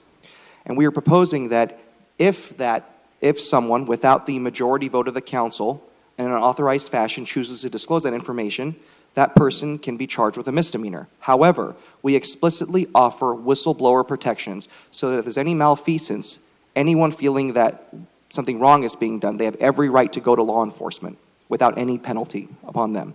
The last thing I want to add is that an authorized person shall mean any person or entity to whom the disclosure is not approved in advance by a majority vote of the council or in advance in writing by the city attorney. So all we're asking, folks, is to make sure that our elected officials are held accountable, all to a high standard, to protect your interests. Because if we don't do that and information is leaked without the consent of the council, that can cost a lot in litigation. It can cost a lot when it comes to real estate transactions or labor negotiations. But again, it all follows our open meeting law, and it's been vetted by our city attorney, and I present this to the council for their consideration. Thank you. Member Bredefield. Yeah, Councilman Carbasi outlined it very well. I just want to be clear that we respect the role of media. I certainly do. You have a very important role to play. It is being a watchdog for every level of government. In no way does this or in any way do we want to penalize the media. They have a role. It's a very responsible role that they have. It's a critical role in our society, in our government. So this is about trying to hold elected people accountable and for them to respect and follow through on their oaths and ensure that we're representing taxpayers. We're representing the interests of the city, not personal interests. And that's what this is an effort to do. And I think it's fair. I think it's balanced. I think it's even-handed. And hopefully it will have the impact that we want it to do. Thank you.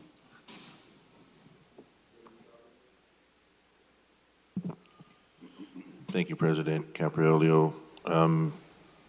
Appreciate the work. I had the opportunity to read the revised version of what I'm gonna dub this legislation the Councilmember Carbasi Snitches Get Stitches Act for the record.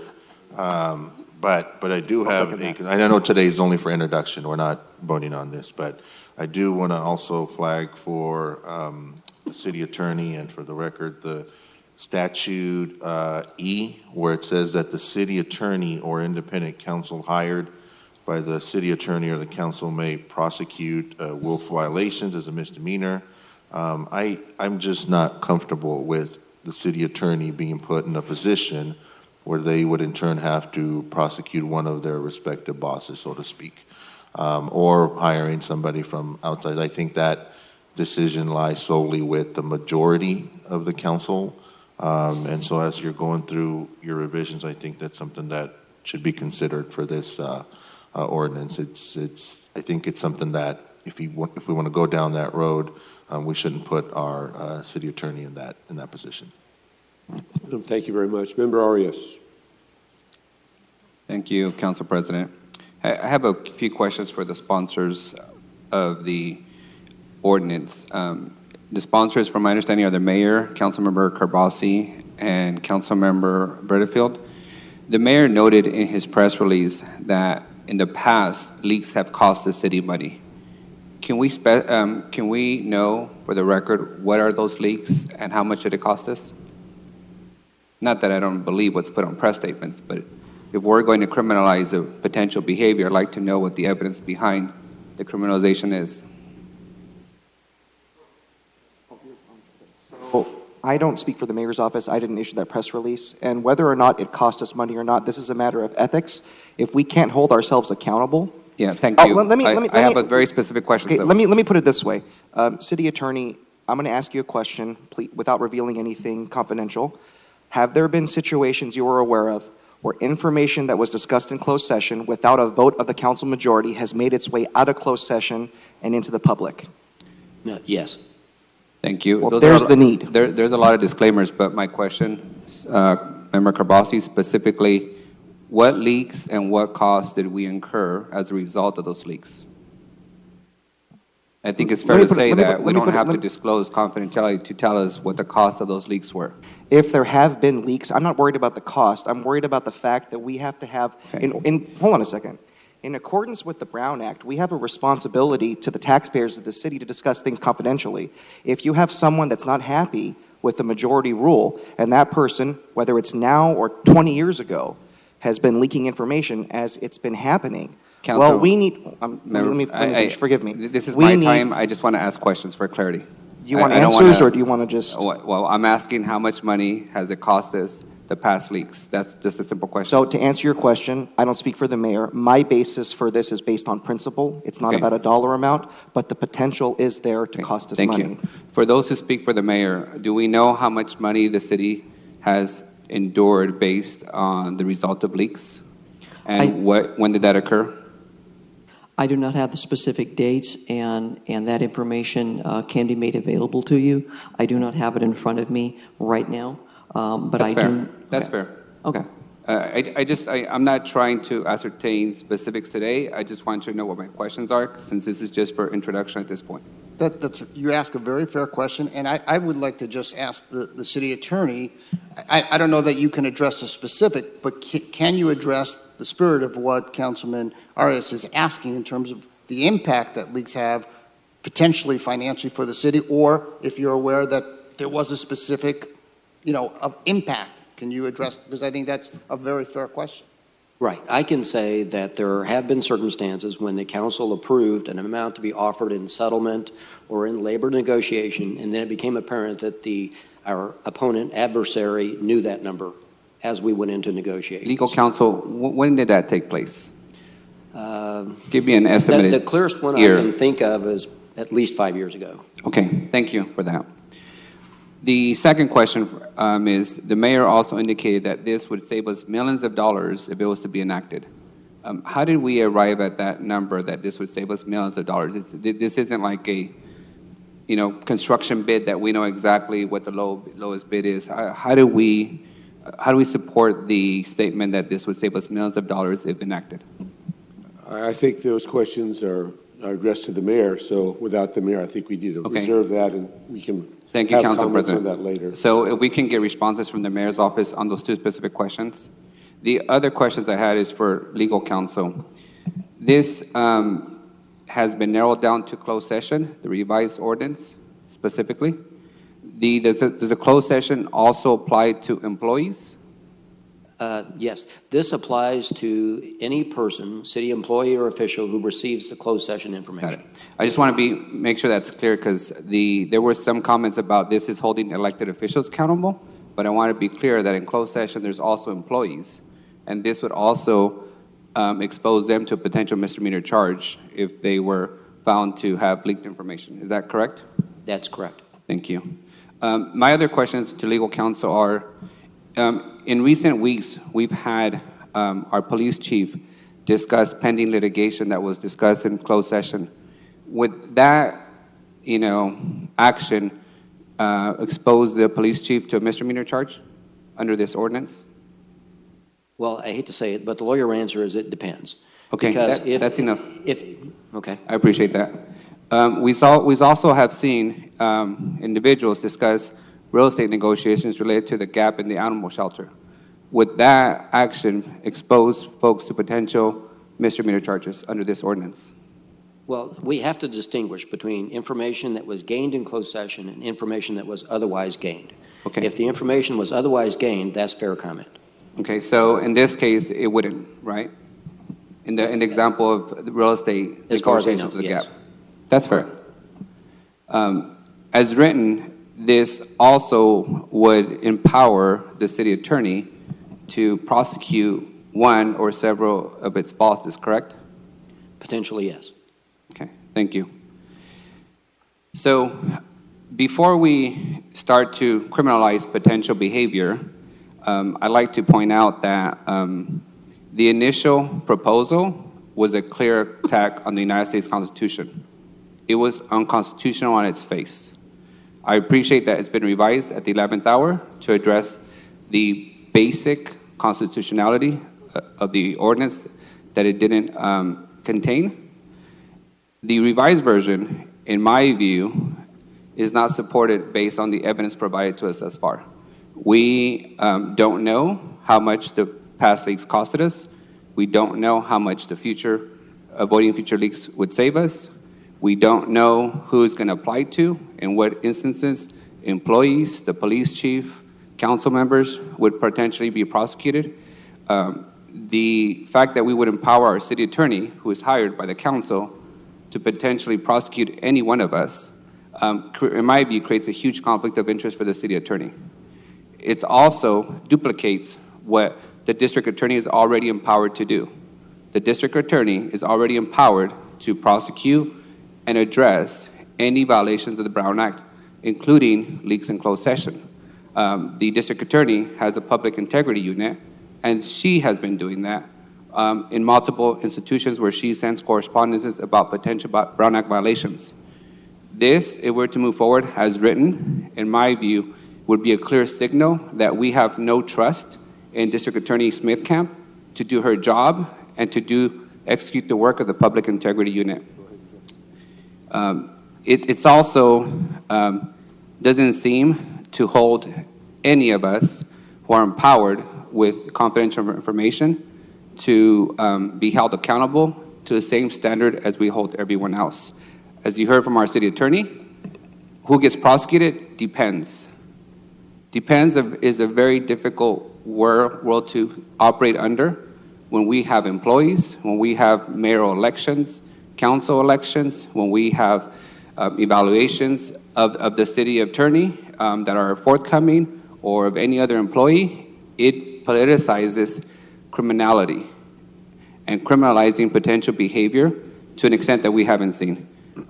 If we were going to take this action, I would submit that the sponsors have a really high standard to meet for the public and for this body. Provide us the evidence, not the suggestions, not the estimates, the evidence of why this ordinance is needed. In my view, this also puts us in a position where we could potentially simply be protecting the interest of some individuals who don't want potential wrongdoing being publicized. That's not what we're elected to do. I appreciate the whistleblower protections, but every day leaks have come out of this body. Ever since the city was enacted, ever since this building was built, it is up to the general public on election day to hold us accountable if they feel we haven't fulfilled the ethical obligation and the legal obligation of the offices that we hold. And it is up to the administration to discipline employees who violate that confidentiality, which already exists. We already have the ability to discipline employees if they violate closed session confidentiality provisions. We already have the ability to take action through the district attorney's office on elected officials who violate their obligation and their fiduciary duty. To my colleagues, our work here is not only to provide financial oversight, to approve contracts, but it's also to identify and weed out corruption when it occurs. And we can't do that when we're telling folks that you will potentially be criminalized and prosecuted by our city attorney that gets hired by politicians on whether or not you have met that standard. In order for us to move forward in this world, I think there has to be a higher standard of evidence before we go down this path. And today, in its introduction, even though it's revised, I don't believe that they've met that burden. Well, fortunately, we live in a legislative world where it's majority rule. And that's what this bill is all about, protecting the majority of the council, the elected representatives of the people. What I do want to say is I don't want this to get away from us. That's kind of what happened earlier this week. You know, I think the greatest sign of our democracy and our Constitution is the fact that we got a lot of feedback from the media saying, hey, we're concerned about this. And Councilmember Bretteveld and I said, you know what? You're absolutely right. That was not our intention. And we're going to revise this bill to be more responsible. And that's what we did. And I would expect my colleague, the Vice President of the Council, to say, hey, great job. But instead, if you want to nitpick at things, that's okay. I understand. The point is that regardless of what the dollar is, and the mayor has his reasons for bringing it forward, my reasons are if it's confidential, it's confidential. It's really simple, and that's a universal standard. If you're in that room and you get something that's confidential, you shouldn't be sharing it unless the council majority authorizes that decision, because this is a democracy. It's not about criminalizing, but at the same time, we have a responsibility to make sure that our elected officials are held to that high standard. It hasn't worked in the past. Maybe this will send a message, just like Oakland and San Francisco have done with their ordinances. And in fact, San Francisco has a penalty 10 times higher than we have. And I want to make it really clear for folks that if there's, weeding out corruption, there is specific whistleblower protections in this ordinance. San Francisco doesn't do that, but we do here in Fresno in our proposal. And I want to thank Councilmember Chavez. You made a great suggestion. I'm absolutely open to looking at that. It's very reasonable, and I really look forward to seeing what we can do to make sure we accommodate your recommendation. And I hope that as we move forward, the comments you're hearing, you have some council members fighting for integrity, fighting for honesty and openness, but also protecting the public interest and, well, other things. Thank you. Member Soria. Yeah, I think Mr. Carbasi, even though he's the author, he jumped in, and that was my time. But it's okay, I'll forgive you.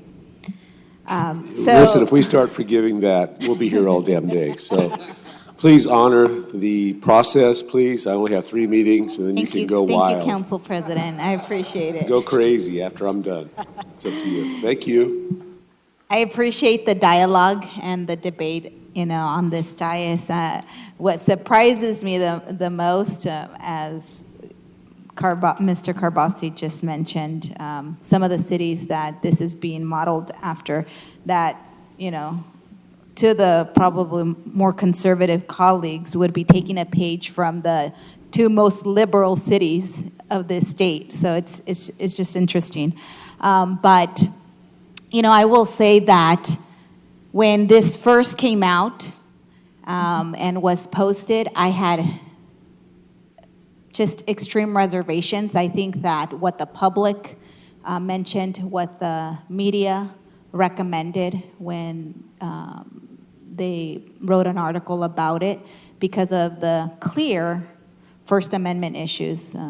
I think many of you guys know that I actually teach constitutional law or judicial reason at City College. I do also have a law degree.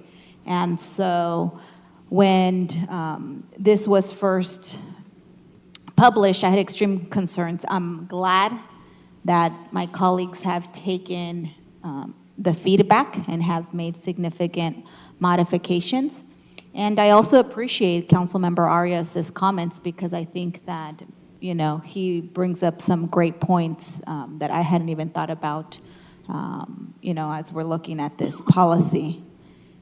One of the things that is interesting, because I know debates, we can have debates about what's being leaked and so forth. I'm just curious if this is a result of the most recent leak that happened when the Fresno Bee got some letters in the article that they just wrote. Because if it is a result of that, what I find astonishing is that this policy doesn't address that. And that this policy is solely focused on closed session, that these other leaks that happened with attorney-client privilege got let out, even though they weren't part of closed session. So I'm just kind of astonished that if this policy is driven by that, because that's kind of how I feel, that it's coming at the heels of what just happened in that article. I find it astonishing that it's just closed session and that those documents wouldn't be included as part of the policy. So I'm just kind of concerned. I think that there's good points on both sides. The other thing that I will just say, I know that individuals from the community, because I got a lot of Facebook messages, text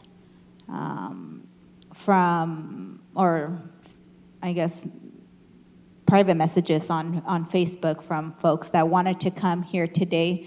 I don't think it was time so people didn't know what time it would be heard, because there are still folks in the community, lawyers, that had tremendous amount of concerns. I would love to be able to have the opportunity, if it is just simply for introduction today, that we time it for next week so that people from the community or legal community can weigh in terms of the issue that we are trying to address. So I would ask that of the co-sponsors, because folks were just letting me know that they were interested in coming this afternoon to voice their opinion on the document that is before us. We can time that. Thank you, Council President. Thank you. Those are all my remarks. Member Brettafield, and I'll try to wrap it up eventually. Yeah. First of all, I appreciate Councilmember Arias' comments. He, again, raises good questions. What are the costs? I don't know that, and I'll leave it to the mayor to answer because he put that out. I don't know that we can list what specific costs, but clearly, as our city attorney alluded to, when somebody leaks the fact that here's what the city council is willing to settle for, and gives that to the opposing council attorney, that has a monetary impact on our city. That's indisputable. And why would somebody leak that information to an opposing council attorney other than for their own self-interest and certainly not representing the taxpayers? And that's the kind of stuff that goes on. I recall earlier this year when the whole issue around Granite Park was up, we discussed it in closed session, and the attorney for Granite Park informed our city attorney that he knew everything that was going on in closed session. That was said. That's the kind of crap that goes on that gets leaked out of our of our closed session meetings. So we can stand here and act very prim and proper. How can this happen? But this is the kind of stuff that goes on. And so we are trying to rein that kind of nonsense in because that has an impact on what goes on in terms of judgments against the city, which ultimately is a judgment against the taxpayer. As for weeding out corruption, that's laughable. This has nothing to do with that. If somebody is aware of corruption, go to the district attorney. Don't worry about this ordinance.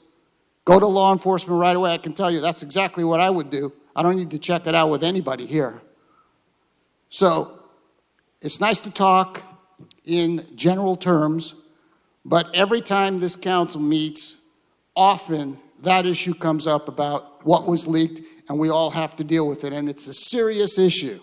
And as I said, we don't want to be punitive to the media. The media has a role, and they have a job to do, and they want to get all the information they can. I respect that. Go to it. But we have a responsibility. We take an oath. We swear we're going to uphold the Constitution. We swear we're going to represent the taxpayers to the best of our ability, and that does not happen. Instead, self-interests get promoted, and they leak information that is totally detrimental to the taxpayer. And we can try to figure out what that sum is, but when you get an example that you leak to the city opposing council what the city council's agreed to settle on, you don't have to be a rocket scientist to understand that hurts the taxpayer. All right, folks, let me bring us back. This is for introduction only. When it comes back as a timed item, you're going to hear echoes again. So I'd like to wrap it up, if I may. I think I've got it kind of summarized here.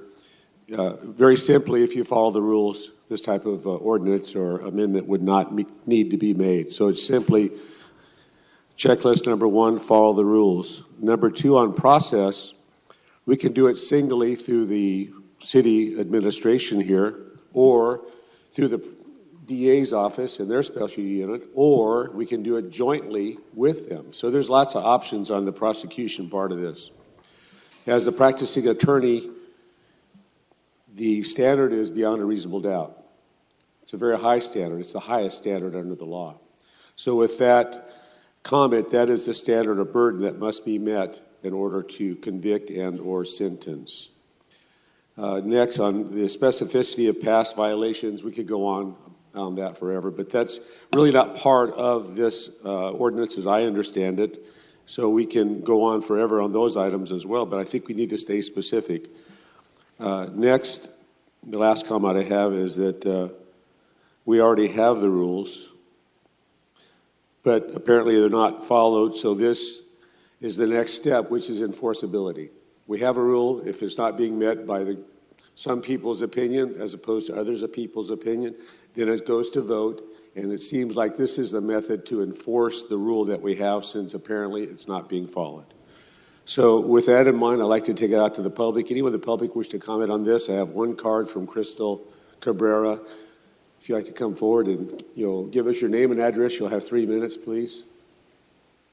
My name is Crystal Cabrera. My address is 5219 West University, Fresno 93722.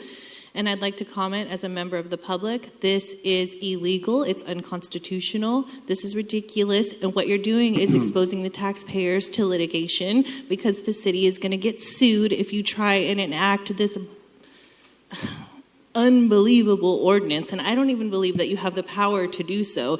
I know a lot of my colleagues in the legal community would also like to be heard, and we'd like to be provided with a date and a time when this matter is going to be considered and voted on officially. Thank you very much. Anyone else in the public wish to come forward and speak on this item? Seeing none, we haven't got it agendized yet, but it will be on our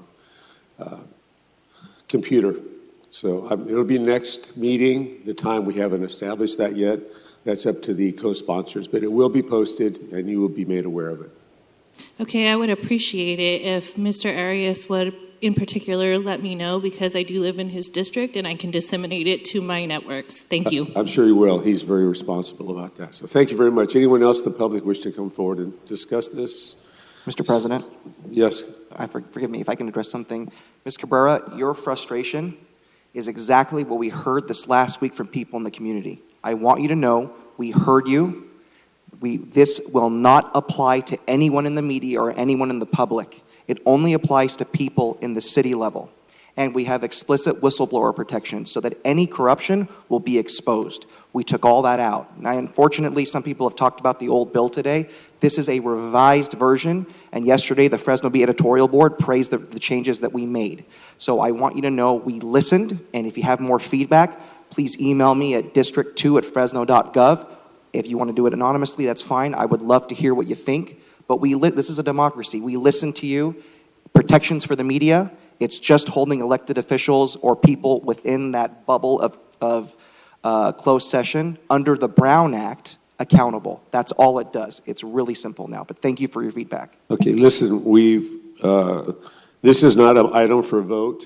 So next week, I hope everyone condenses their comments and we can get through this in a reasonable fashion. So with that, it has been introduced and we'll move on to the next item, which is item 3A, General Administration. Approve the award of a purchase contract. And this is the Transportation Department. It's on page 6. Good morning, Council. Gregory Barfield, Director of Transportation, here to put forth the purchase of 3 CNG street sweepers, 2 for Public Works and 1 for DPU. These are all replacement items, and we look forward to your favorable support. Motion by Member Bredefield, seconded by Member Chavez. Is there anyone in the public that would like to address this? Please come forward. You'll have 3 minutes. Seeing none, we'll close public session of this item and take it to the vote. Is there any opposition? Seeing none. Did you say no? No. Everybody wants to do my job, really. 3 more meetings, you can have it. I'm done. Thank you, Member, our Director Barfield. Thank you, sir. Thanks for being patient all morning long. Your life is so hard, Council President. Passes 7-0. Thank you. Okay, now we're going to move on. We're trying to move fast. I will not be here this afternoon. My wife has major hand surgery, and I will not be here. Item 3B, resolution on the 12th Amendment for annual appropriation by Public Works. Item 3B, page 7. Good morning, Mr. Good morning, Council President, Council members. This is essentially a rebudget item for our SB1 funding source. These are all existing projects that the Council has previously approved. $2 million is within the fund balance, and essentially what this does, it carries over a District 3 paving project near Jensen, second from last fiscal year to this one. We have had challenges just in filling all the positions. That's all happening at this point. That'll be a spring project. Also, this reflects some just recent construction cost increases in both traffic signals and paving, kind of consistent with what's happening out in the industry. Approval of this item will enable all the projects to be delivered, and staff's available with any questions. Thank you. Thank you. Anyone in the community wish to address this item? Please come forward. Seeing none, close public comment. Motion by Member Chavez, second by Member Bredefield. Open for council comments. Seeing none, is there any? Okay, there's so many punch-ups, it's hard. Which item are we punched up on? Miguel wants to go, then I'll follow. Did you want to comment on this item? Yes, I have questions. Thank you. Director, can you explain to us why it is that the District 3 project was delayed? Yes, Councilmember. Reason for that was really that one was self-performed work. We were able to deliver quite a bit. What happened is back in 2018, there was a statewide ballot initiative to repeal the SB1 gas tax.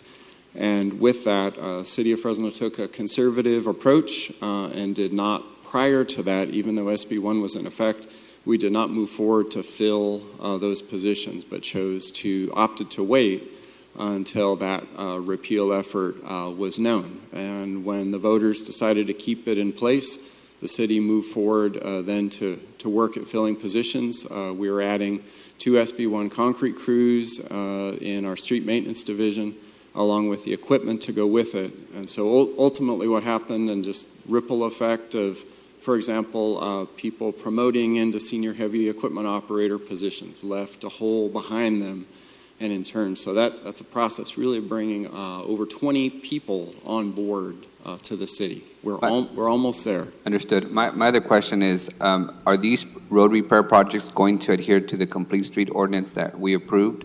So you're not just going to go and, do a slurry on the road and ignore that there's no sidewalk next to it? That policy is in effect, so everything does need to adhere to it. Thank you.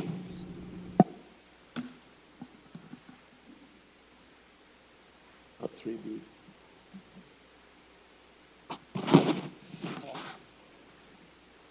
Member Butterfield. Okay. Yeah, I just wanted to thank you, Scott. Didn't do it earlier, was remiss in doing so. Scott Mosier was the project manager for the Fresno Veterans Memorial. That memorial would not have happened without Scott Mosier and all of his work, all of your city staff, all of the people in the development and public works. And I can't even, I hesitate to say anything because you missed somebody.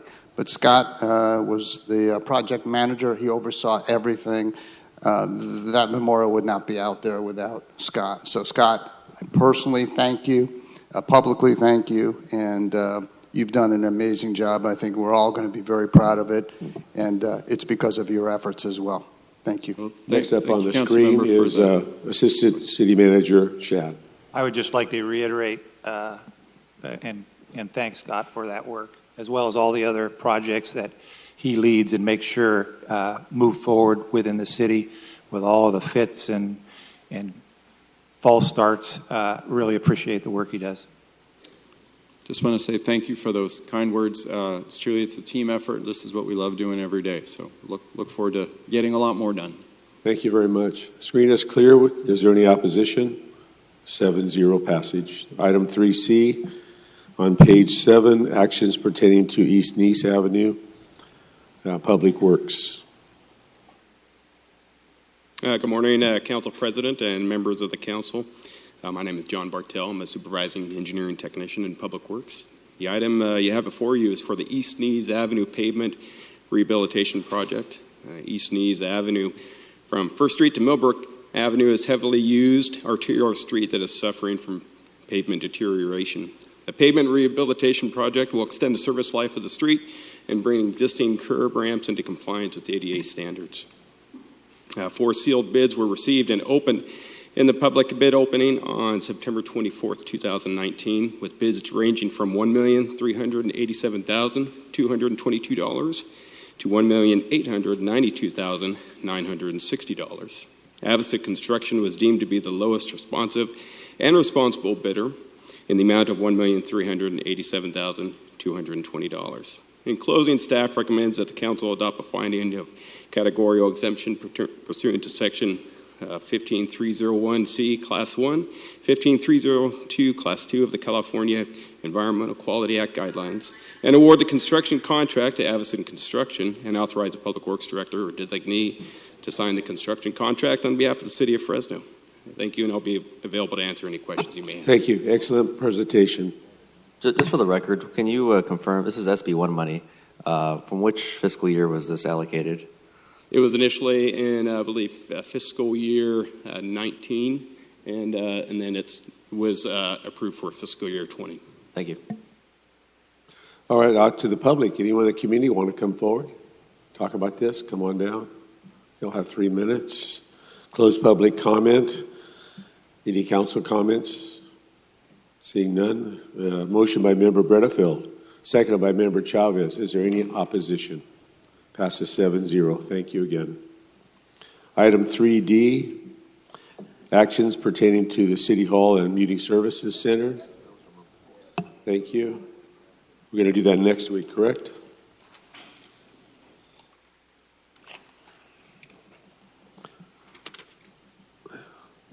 (3E), a resolution for an amendment to an annual appropriation. This is Public Works.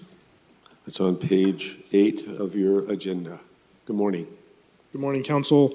Randall Morrison with the Public Works Department.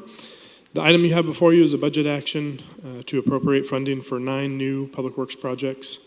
Staff recommends Council approve the 9th Amendment to the Annual Appropriations Resolution number 2019-133 to appropriate $544,600 for the new capital improvement projects in the Public Works Department. These are projects that were awarded last spring after we had put together the budget, and now we're appropriating the funds so we can get started with the design and move these projects forward. Thank you. Anyone in the public wish to comment, please come forward. It's a community action right now if you want to join us in this particular resolution. Seeing none, public comment is closed. Council comment? Seeing none. Member Chavez motioned. I'll second it. And we'll take it to a vote after further comments. Member Carbasi. Thank you, Mr. President. Just looking over the list, I just wanted, for the record, for these sidewalk, street maintenance, and bicycle pedestrian trail projects, there's a lot of talk in the media and out there that we're neglecting South Fresno. I just want it for the record that 94.7% of these state and federal grant dollars are going south of Shaw. Thank you. Anyone else? Screen is clear. Motion by Member Chavez, seconded by me. Any opposition? Seeing none, passes 7-0. I'd just like to point out that the city is only eligible for projects because South of Shaw has been ignored. So moving on, we will go to item 4A for introduction only, adding section 2-804 to the Muni Code, sponsored by Member Arias. Mr. Candy. Candy Monster, you're up. Item 4A, page 8. Thank you, Council President Capriolio. This item is the result of conversations that we've had with the mayor for months now, since prior to us even taking the oath of office to begin service this year. And at that time, Councilmember Esparza and I expressed our concerns to the mayor of the lack of representation for South Fresno on the Planning Commission, a commission that has significant authority under our municipal code to approve projects. And since then, the appointments still have not addressed the concerns that we've expressed. The recent appointments continue to be from north of Shaw. And for me, it's a matter of the competency and the skill set that planning commissioners bring to the table. As an example, the current makeup of the planning commission, no one from the planning commission lives in a historical neighborhood, in an urban neighborhood, in a rural neighborhood, all of which are portions of the geographic makeup that we represent in South Fresno. The folks that are on there are all on, subdivision tract developments that are fairly new, so they don't get to see the challenges that we have in South Fresno. There's even one that lives in the middle of essentially Fig Garden, so they don't get to see some of the challenges that City of Fresno residents have. I've spoken to the mayor about this gap. He's assured us that would change in the future. But the fact is that the planning commissioners so far, of the 7 that exist, 6 of them have appointments into 2021 to 2022, well beyond the service of this mayor. The only one whose appointment is up and has expired for months now is the chairman of the planning commission. And that has not been communicated to us that they're going to be replaced, even though their term of service has been up for nearly 6 months. So what I'm asking my colleagues to consider, and this is just for introduction today, is that if we're going to, as some have suggested, be one Fresno, we need to have a representation for all of Fresno on the bodies that make significant policy decisions. We have seen this in the Housing Commission body that also wasn't representative of the diversity and geographic makeup of our city. And I'm not suggesting that we remove planning commissioners from their service or we force their expiration to come sooner. The ordinance simply reads that as vacancies become available, they will be filled by appointments from the areas that are not currently represented. So far, as of today, District 3 and District 1 are not represented at all on the Planning Commission. I would also like to inform my colleagues that what that does for us in day-to-day operations, it requires our council staff in our district and myself to double-check everything that goes to a Planning Commission, because we have to assess whether we, as a council member, are going to appeal their decisions that are being made with the void of any representation from our area.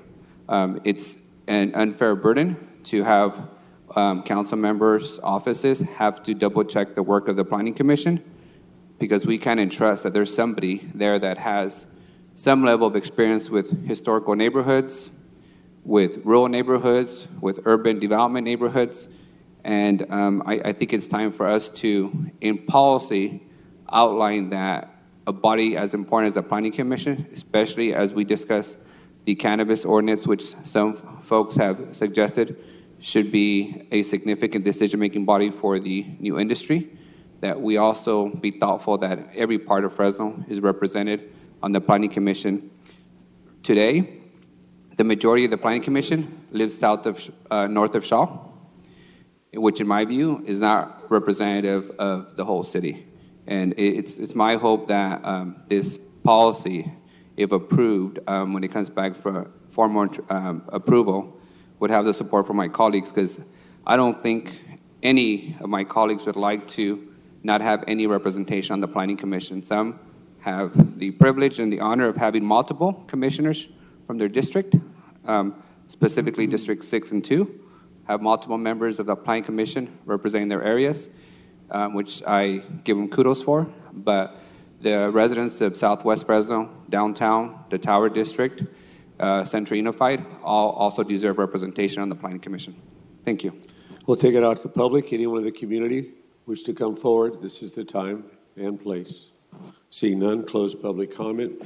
Assistant City Manager Shad, you're first up, followed by Member Esparza. I will attempt to be succinct. The administration vehemently opposes this attempt to what we see as sidestepping the charter and taking away authority from the mayor's office. Thank you. Member Esparza, followed by Member Carbasi. Yes, reading through this legislation, I'm very supportive. I think the Planning Commission should be reflective of our community. The administration does have one person who resides in District 7 on the commission, but I was not part of the process of that appointment, but even with that, I love my neighbors in Old Fig. I love them. It's one of my favorite parts of the district. But even that portion is very uncharacteristic of my district holistically. Very, very unique neighborhood in District 7. And so I will be supportive when this piece of legislation comes to a vote. I think we can do better in terms of the equity here on the Planning Commission. Thank you, Member Carbasi, followed by Member Brennefield. Councilmember Arias, you actually do make a compelling case. It does sound very fair, and I haven't made my decision yet. I am truly looking at it because we do want good representation. You made a good point that we want to make sure that there's somebody on there that has experience with neighborhoods that are specific to what your needs are, and that makes sense. Let's say this actually doesn't pass. What I would suggest, and that's part of our system here where we have a separation of powers, is that it's incumbent upon us as council members to actually engage with the mayor and work with the mayor's office. I know that before I got here, there have been some changes and there's been a lot of power taken away from that office, and I understand. I think things are different now, and I'd like to see a lot more. I'd like to see the mayor's office work with you, and I'd like to see us work with the mayor's office. But, you do make a point. It'd be nice to have qualified people, regardless of where they live, if they're in this city. And I'm really going to give this more serious thought. This is a very fair point you make. You make a point that majority of them live north of Shaw, and you mentioned multiple from District 2. I want to thank you because you just voted for one. It's just a little joke.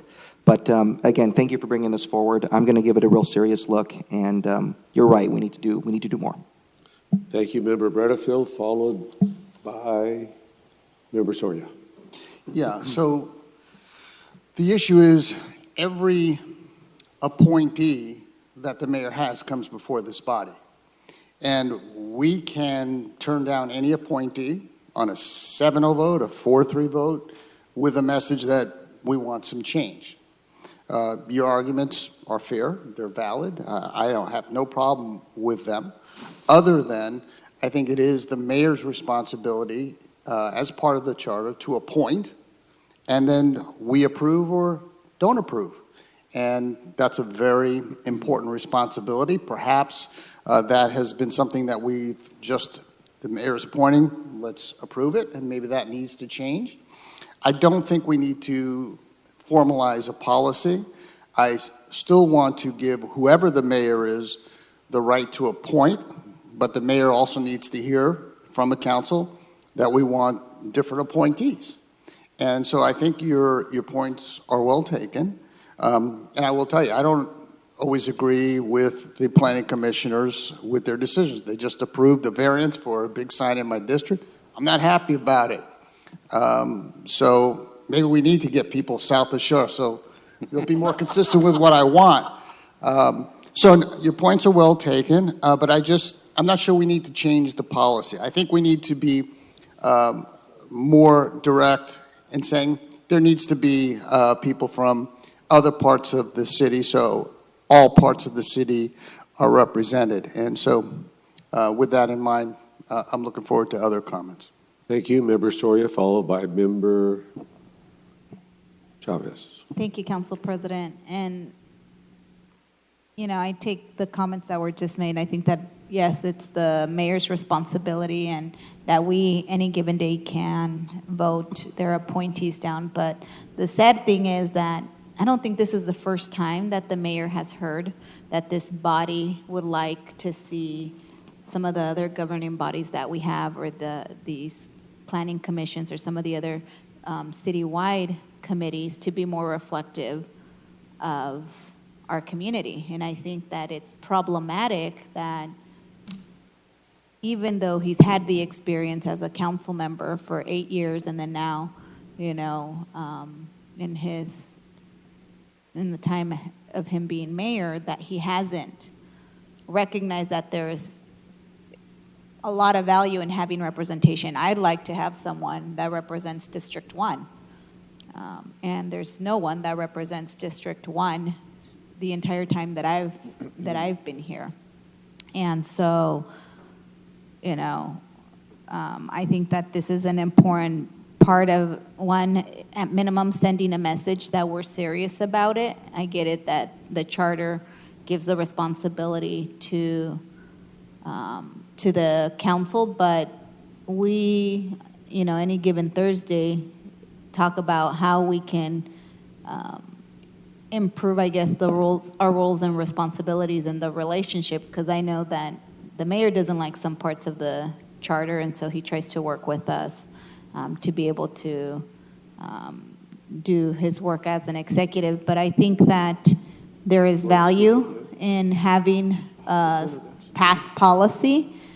So I would be supportive of it unless, unless the mayor's extremely committed to making sure that this happens in the next few appointments, or the next appointment that he has, then I would reconsider. But I think that if there's not that commitment, I think that we need to establish policy that there is representation from those districts that haven't been represented in a long time. And there's no one west of the 99, so everyone is from either up north, and so west of the 99 has nobody.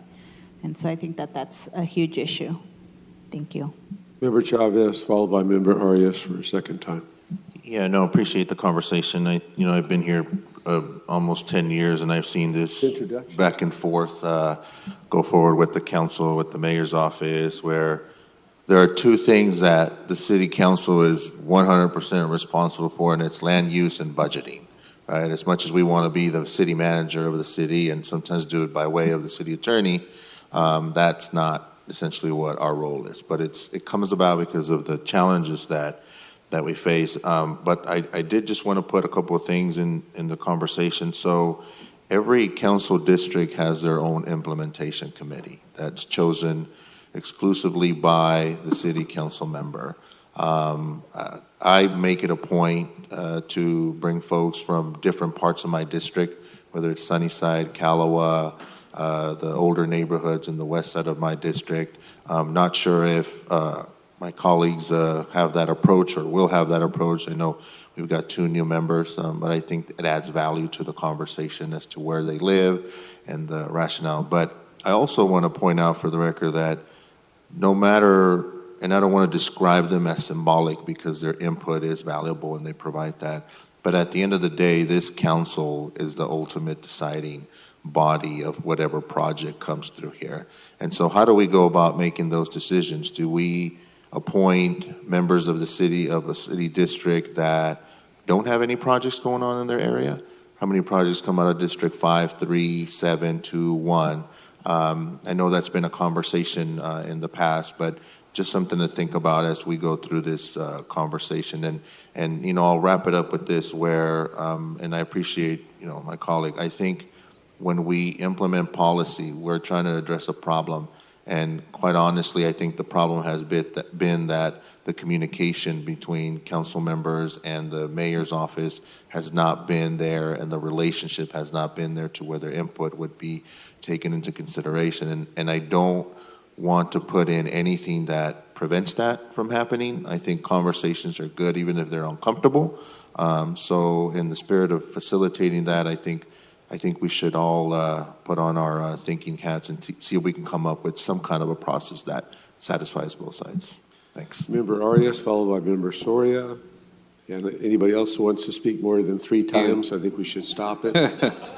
Thank you, enough is Council enough President. for introduction. We're going to go through this again, folks. Just a reminder. If we shorten the promotions ceremonies in the morning, we can get through it faster. But with that said, I do want to be very open to the points that my council colleagues have made. You should know that we started with the conversation with the mayor last year. And we were hopeful that he had heard us about making sure that South Fresno was represented. And then we just dealt with an appointment from Northwest Fresno. And although we have the ability to vote it down, my understanding from the process historically from this body is that as long as the individuals are qualified, we should approve the mayor's appointments. And in that case, and that was the argument that was made to us in the last appointment, this person is extremely qualified. She was. So we have a fiduciary duty to approve it if they are qualified.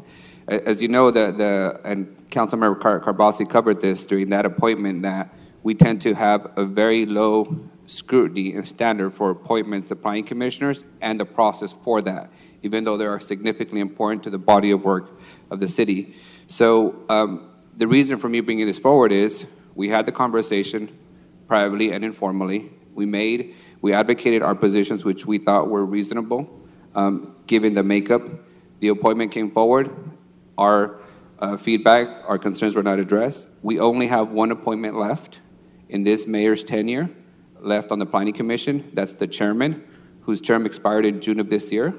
It is my hope that, that's our last opportunity to see whether or not District 3 and 1, the Tower, Downtown, West of 99, West Fresno are going to be represented on the Planning Commission. You should also note that, as I've been told, Councilmember Chavez is right. We can always appeal the decisions from the Planning Commission. We have that authority. It is, though, a lot of additional work, since we can't communicate with the Planning Commission until they make a decision. It creates a lot of community and neighborhood turmoil to have the town individuals in our community, when somebody approves the 10th liquor store in the neighborhood, and it goes before the Planning Commission, that we have no ability to communicate with them. Planning commissioners are not as open and accessible as we are. Rightfully so. The job is what the job is. So we continue to have issues brought to our attention because we lack representation on that planning commission. With that, in a perfect world, this policy wouldn't be necessary, but the current policy and the current practices clearly demonstrate that Fresno as a whole is not represented on this governing body. Member Soria? Thank you, Council President. I just wanted to chime in because I know that Councilmember Chavez made some good points about the fact is that maybe it deals with communication or so forth, and he also made a good point about the level of development that is happening in certain parts of the area. I just want to remind this body that growth area 1 is my area, and I have no one on the Planning Commission. That is where the most permits have been pulled in the last few years. That's where a lot of the construction is happening and development, and I have no one representing west of the 99. So either we're gonna do a policy or the mayor is gonna really look hard and clear about, there are plenty of people that are qualified that live in that part of the city that should be represented on the council because a lot of permits are being pulled and a lot of development is happening in that area. So I think that needs to be strongly considered. All right, a new voice. Assistant City Manager I'll keep it short. I believe our mayor has asked for input from at least one council member on potential candidates for those positions. Member Carbasi. I just want to say, I'm the newest member of the council, but even I know that when it comes to those appointments, we have total discretion, whether we accept it or reject it. And, it's part of the job. I get the Planning Commission minutes, agendas every week. We can't go to the meetings, but we can watch them. And it is a lot of work. And you are right, it is a lot of work. But we can also interfere with the commissioners. But like with the District 6 project, councilmember staff, they reviewed it, they flagged it, and they're going to bring it before the council to discuss it. And that's just part of the job. But I just want to say to any of the planning commissioners that may be watching, we have some planning commissioners, one of which lives in my district. And in his private life, he actually provides a lot of housing for folks in crisis in a district, in Clinton, District 1. And I don't want any of these folks feeling we don't value them. When you're from any district in Fresno, you're valuable, and we appreciate your service. Great points were made today, and I look forward to how we move forward as a council on this matter.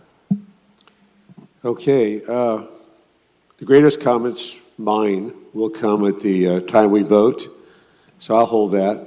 And we have done our duty, and I believe we're finished. Are we coming back at 1:30? Yeah, I think there were a few closed session items we can get in before noon, but otherwise there are a few that we need to take after 1:30 also. I can go ahead and announce them if you'd like. Well, we have to do... I'm sorry, with the city manager not being here, I'd really like her to be present for closed session. If it's possible, if you could do that after lunch, I'd really appreciate it. I think we could do the items that Doug is talking about without the city manager. The two that she would like to be here for are not included in what Doug is talking about. Is that correct, Doug? Yes, I was proposing that we do the 2 workers' comp cases and the litter control contract before lunch. Very good. Let's go to unscheduled communications, since we'll probably not have the meeting after lunch. I'm not, but maybe others. But Mr. Love, it's your opportunity to address the council for 3 minutes after you give us your name and address. Workers' comp and the litter. Thanks for being here today. The name is David Love, number 4, building 429. The only white dove from the Hmong population, a true saint. The 100 at the 100 door, the heart on the mountain. The golden ticket, building 429. Today's date, November 18, 2019. It's a Friday. and still being blocked, as they're still blocking our David Lerner for Building 429.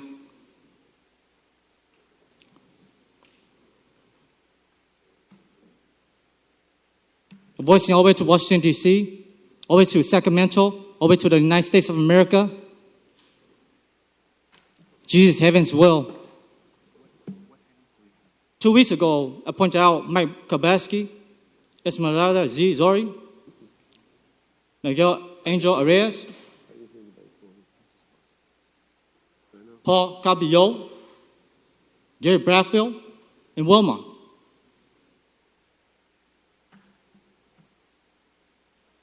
You need new council members.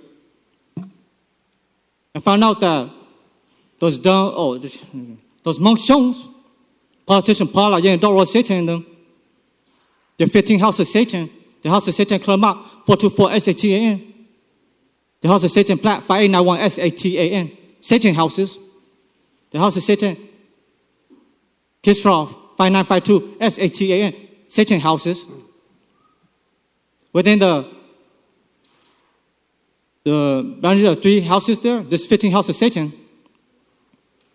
just that baby Satan, Jang Zhang Meng Sheng, at age 40 to 45, their head Satan of Meng Shengs. Kekong is known as Meng Shengs. It's not a PAST name. No, it's just...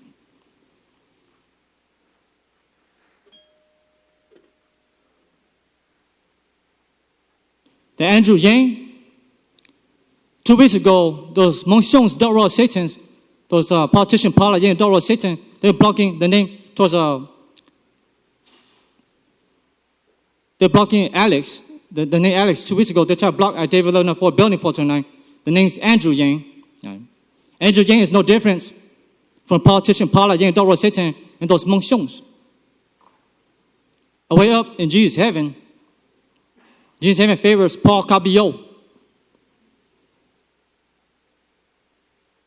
And that's the highest of the trust.